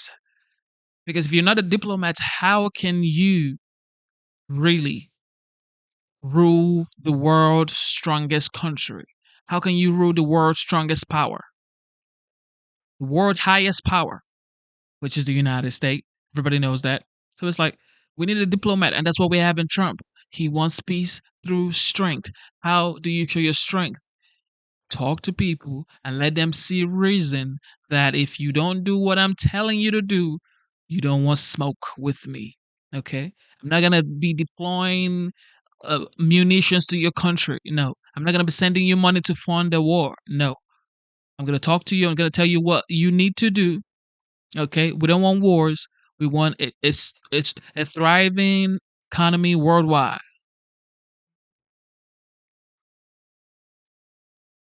That's what the OG does. This time, we have no evidence that these activities are coming from a foreign entity or the work of an adversary. We're going to continue to monitor what is happening. There is no Iranian ship off the coast of the United States, and there's no so-called mothership launching drones. Okay, so you've heard her. She's saying there's no mothership launching drones. Yet, man, you can never believe these people, bro. Yet this guy right here says there's a mothership launching drones. All right, let her talk, and I'll play you the other video. No evidence that these activities are coming from a foreign entity or the work of an adversary. We're going to continue to monitor what is happening. There is no Iranian ship off the coast of the United States, and there's no so-called mothership launching drones towards the United States. If you don't know what they are, how can you say they're not a foreign adversary? Our initial assessment is that this is not the work of a foreign adversary or a foreign entity. That is our initial assessment. Thank you, Jennifer Griffin, for asking that question. It's exactly right. How do you know it's not a foreign adversary if you don't know what it is? The Pentagon, they're denying the New Jersey Congressman Jeff Van Drew's claim yesterday that reliable sources told him Iran is responsible for these drones in the air. These are mysterious drones that have been flying over New York and New Jersey now for weeks, and the Pentagon has no answers. The drones are being compared to the Chinese spy balloon that flew across the entire country. Well, much of the country was stopped in the Carolinas last year. Very few answers from the Biden administration, along with local government officials on this. Joining me now is former State Department spokesperson. She is the founder of Polaris National Security. Morgan Ortega is back with us. She's also the host of the Morgan Ortega Show on Sirius XM. Morgan, it's great to see you. Thanks very much for being here. Thanks, Maria. You too. These drones are really, I mean, it's a mystery. I think it's absolutely terrible that the Pentagon has offered us no information whatsoever. Your thoughts? Yeah, I think you said it best when you compared it to the spy balloon that traversed the country. And remember that this administration, because of that incident, sort of lost a lot of credibility with the American people. And I understand why people are suspicious, because, you know, they sort of said, no, you're not seeing a spy balloon. No, it's nothing. Oh, it's fine. And then people literally watched it traverse the country. So when it comes to these drone incidents in New Jersey, here's why I'm concerned. Last year, almost 1 year ago, we had 3 service members killed in Jordan. They were based there in Jordan through these sophisticated drones. We know that for years, I wrote about this in the Wall Street Journal of September of 2022, for years, Iran has been using sophisticated drones, shipping them to Russia for them to use against Ukrainians. And of course, now Iran has armed its proxies in the Middle East with these drones, and they have actually killed American service members. So we don't know that it's Iran, but what we do know is when you look at the battlefields around the world, drones are a daily use of warfare between Russia and Ukraine, and vice versa, of course, and between Iran and its proxies. So this is the new age of warfare, Maria. This is what we're going to see in future warfare going forward. You're going to see drones, and many of them now are sophisticated enough to carry payloads that have weapons on them that can kill U.S. service members. Well, I mean, I see, and my thinking, I'm leaning toward it must be China, just because I know the surveillance programs are so significant out of China. But the fact that the Pentagon isn't telling us anything, I don't understand why. I mean, is it because the next question would be, well, all right, it's China. All right, it's Iran. What are you doing about it? And they're not doing anything about it. Shouldn't these drones be shot down if we don't know what they are? Yeah, so what we're seeing is that the U.S. military in the Red Sea, for example, does have to shoot down sophisticated drones that are launched by the Houthis that have payloads and weapons on them.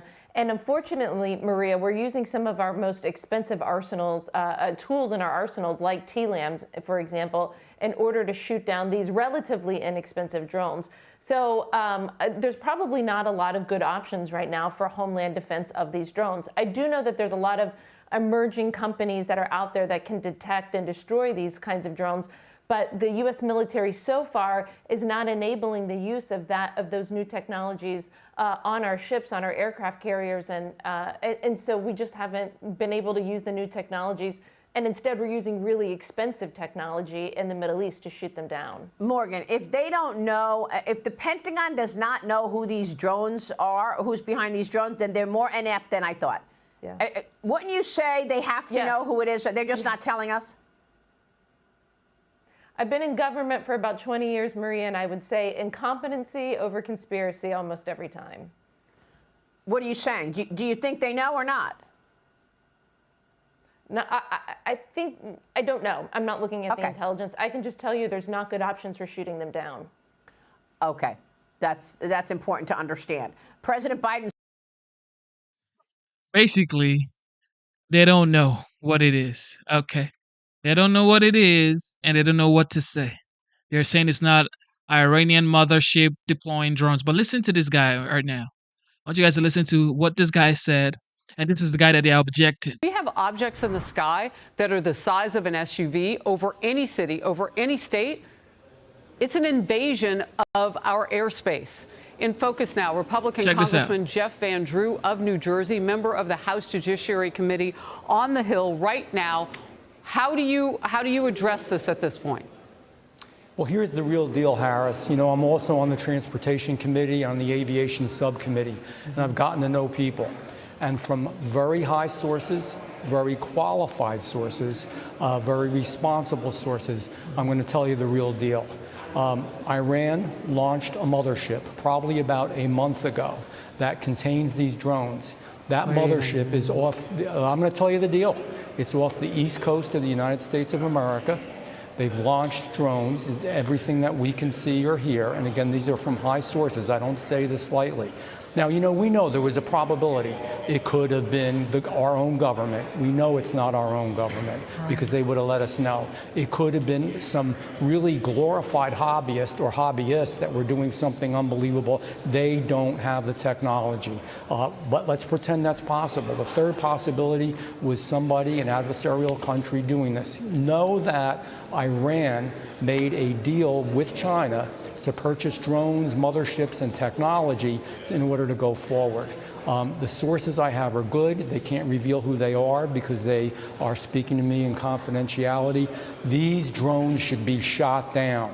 Whether it was some crazy hobbyist that we can't imagine, or whether it is Iran, and I think it very possibly could be, they should be shot down. We are not getting the full deal, and the military is on alert with this. Look, you've given us some pretty dire information just here, and I want to make sure that our viewers are digesting this. Iran has the capability to pull up along our eastern seaboard and launch drones the size of an SUV into the skies of several states, particularly New Jersey, where we know the incoming president has a large home. Also in the same county or nearby where some of these drones in New Jersey have been seen. That capability exists. It's possible some of those drones are here. So I have two questions. How are they fueling them? They have to land somewhere. Drones don't fly forever. Why don't they close down the airspace? Yes, it's inconvenient. Yes, it's the holidays. Shut it down. But if you start shooting things and you don't know how they're fueled, that's going to be mass explosions. This isn't like one spy balloon. Congressman, this is serious. We've got to bring them down, and we've got to find a way to bring them down. I don't know exactly where they're landing. Obviously, I have some information. And again, this isn't just Jeff Van Drew. Oh, let's get on Harris Faulkner's show and say something outrageous. I'm telling you the straight deal from very high positioned individuals who are telling me this. And the bottom line is they're launching them. They are across the country. We don't even have anything like this. No. Our government and also certainly our hobbyists don't. So think about it. It's not only do I have the information, but it's also common sense. We've got to get them down. We've got to determine how they function, what they do, make sure that we can get them, and you're right, in a safe way. When I say shoot them down, get them down any way that you can, but right now they're probably extracting information. This is a clear and present danger to the United States and to our president-elect, and it's a serious business. Well, and if one of them happens to fall and they're fueled, that explosion could kill people. I have to let you go, Congressman, but I'm so grateful for your time. You have it. There you have it. This is wild and strange. New Jersey lawmakers ripping the Department of Homeland Security, leaving a briefing with no answers on the source of the mysterious drone lighting up the state's skies. This as the Pentagon is denying claims they were sent by foreign enemies. Here to react, retired Army General Anthony Tata. General, you know this space very well. And when I hear the Defense Department denying while still allowing the drones to fly, I just feel like the feds know something they don't want us to know. What's your take on it? Well, I think there's that, and there's just sort of a lack of concern. You think of the loss of trust, faith, and confidence in the FBI, the DOD, Homeland Security, the intel community. Think of all the misses the intel community has had from Afghanistan, Taliban, to Russia, Ukraine, to Israel. And so what are they missing here, and what are they not telling us? And the good news is, Lawrence, that President Trump has picked Pete Hegseth to come into DOD, and Governor Noem into DHS, Cash into FBI, Tulsi Gabbard into the intel community. Great picks that are going to restore trust, faith, and confidence in the way that these agencies operate and focus on the missions that they're supposed to do instead of all this extraneous stuff, because the people don't know what to believe right now. You've got congressmen, getting in fights with DHS. You've got the commander of Picatinny Arsenal, where we manufacture and do research on ammunition. We store ammunition there. 12 confirmed sightings, 18 possible sightings. You got McGuire Air Force Base, which is a strategic power projection base that also has sightings down there. So what's going on and where are these things coming from? They could be coming from a ship that's parked off the coast or in harbor. That it could be coming out of a container, and it could be a merchant ship. It doesn't have to be a warship or a mothership. It could just be a couple of containers full of drones, and the rest are Barbie dolls. And we need to think creatively, and we need to understand what the intel community knows, what the FBI knows, because I don't think that right now DHS or DOD are really focused on anything. No, they're not, and they don't feel like they need the answer to us as well, General. Hopefully that's going to change in about a month or so. Thank you, General. Thank you, Lawrence. Appreciate it. Thank you for tuning into the live show. Element 1964. Element 1964 says, "What happened to America's balls?" You can say that again. Well, don't worry, Element. Adults are back. You just have to wait like 37 days or 38 days, okay? Adults are back. This is wow. Andrew, who is calling on the government to shoot down those drones.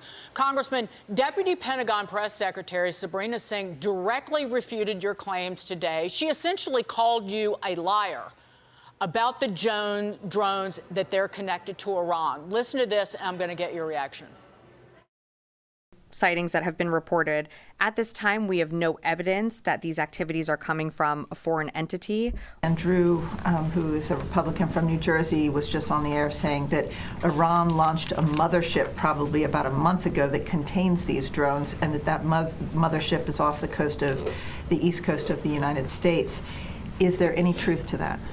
There is not any truth to that. There is no Iranian ship off the coast of the United States, and there's no so-called mothership launching drones towards the United States. Congressman, Okay. There is no Iranian ships launching and deploying drones to the eastern part of the United States. So what is it? You say it's not a mothership. So what is it then? Do you want to tell us what it is? Nope, you don't. your reaction to her. Well, I don't know where they're going then. Let's really think this through real quickly.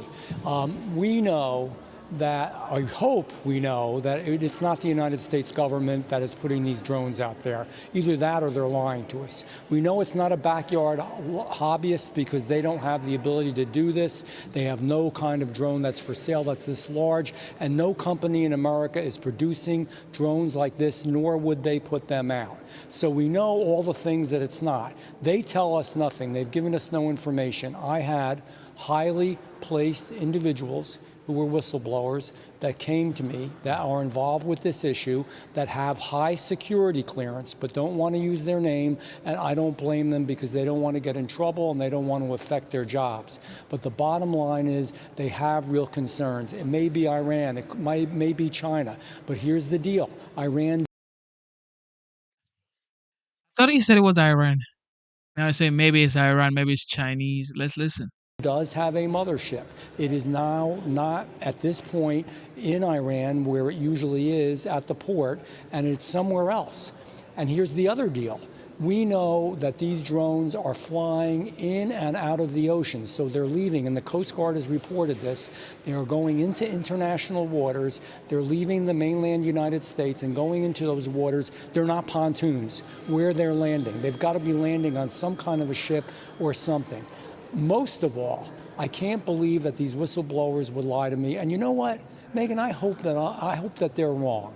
But if they're wrong, then tell us what it is. The bottom line is our government is saying we don't know what it is. We don't know where they come from. We know nothing about them. We won't take one down to figure out what it is so that we can analyze it. But don't worry. You know, it's like going into a doctor's office and you've got a severe pain in your chest and you're doubled over. The doctor says, I have no idea what the hell you've got, but don't worry, everything's going to be okay. There's something wrong here. You're calling them whistleblowers, so I'm just wondering, are they asserting that there is a cover-up going on here, or that things are known that should be shared but aren't being shared? I mean, why do you call them whistleblowers? I call them whistleblowers because they are saying what they believe to be the truth. They've come to me, they don't want to be anonymous because they are concerned about their futures and their jobs, and they have told us information that we didn't have. We do know that China and Iran have been dealing with drone technology, and that China has been selling Iran drone technology, and that they do have it. And we do know, obviously, that Iran hates us. So I am saying that this is something that really has to be evaluated. It very well may be true. If it isn't, I'm a happy guy. But they came to me, they told the truth, and these are not some backyard, people at a barbecue who are looking up in the sky and seeing drones and inventing things. These are highly placed, reputable individuals with high security clearance. These are real people, and that is enough to make me have concern.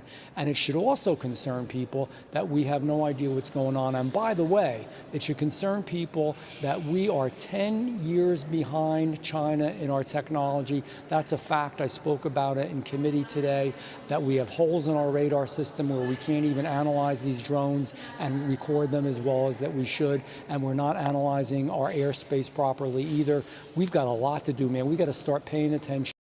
This is something I don't understand too. Even if we were behind China, why would you say it on national TV that, look, guys, listen, world, we are behind China? Why would you even say that in the first place? Like on national TV, and then China's watching you say you're behind them. Of course, they're going to deploy whatever they want to deploy because they know you don't have enough gadget to defend yourself because you have said that you're behind them. That's just mind-boggling to me why a congressman that represents the United States would say on national TV that we are behind China when it comes to warfare. We are behind China. Like what? Can you just, that should be a locker room talk. To the real issues in this country, which is keeping us safe. Right. Drones were swarming Langley Air Force Base for 17 days late last year. Big mystery to the Pentagon. Earlier October last year, 5 drones were swarming a nuclear site in Nevada. Where is the Pentagon, Congressman, other than doing nothing? Jeff Van Drew, Congressman, we got to go, but please come back. Keep us posted. We'll have. Thank you for tuning into the live show. You've heard it. Look, why is it now that the 45th, now the 47th president-elect is becoming world topic? He's becoming the world conversation and is going to be the president of the United States by January 20. This is when you have drones circling cities, circling places, circling communities that you would wonder what is going on. Is it because the 47th is coming? Is it because Trump is coming back? Or what is going on?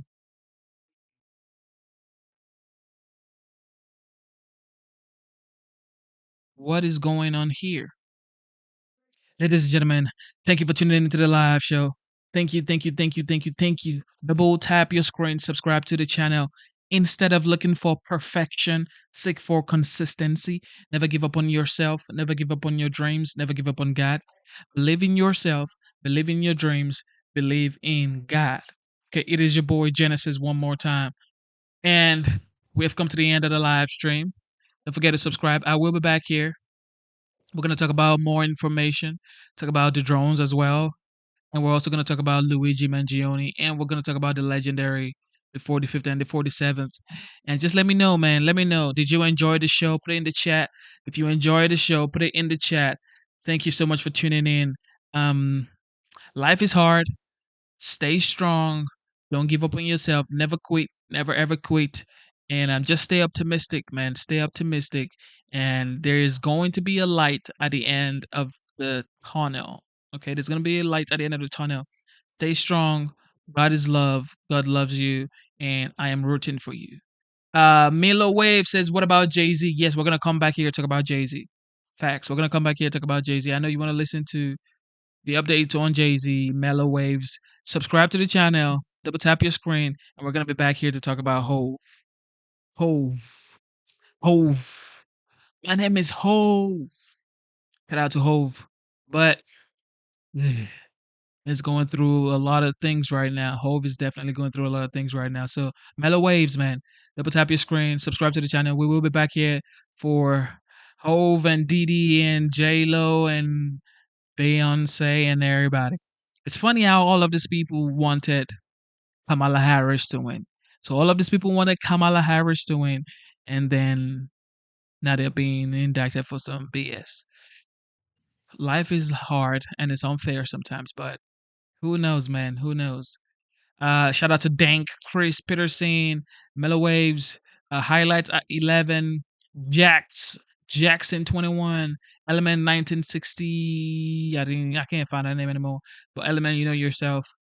Love Heals. Shout out to everybody, man. Shout out to everybody for tuning in. Thank you to the moderators, Average Joe, Mr. Booski, Zima, everybody, man. Thank you so much. Chris Peterson says, did Jay-Z do what Diddy does? Man, I don't even know what you mean, but look, I gotta go. It is your boy, Genesis, one more time, and I'm out the premises.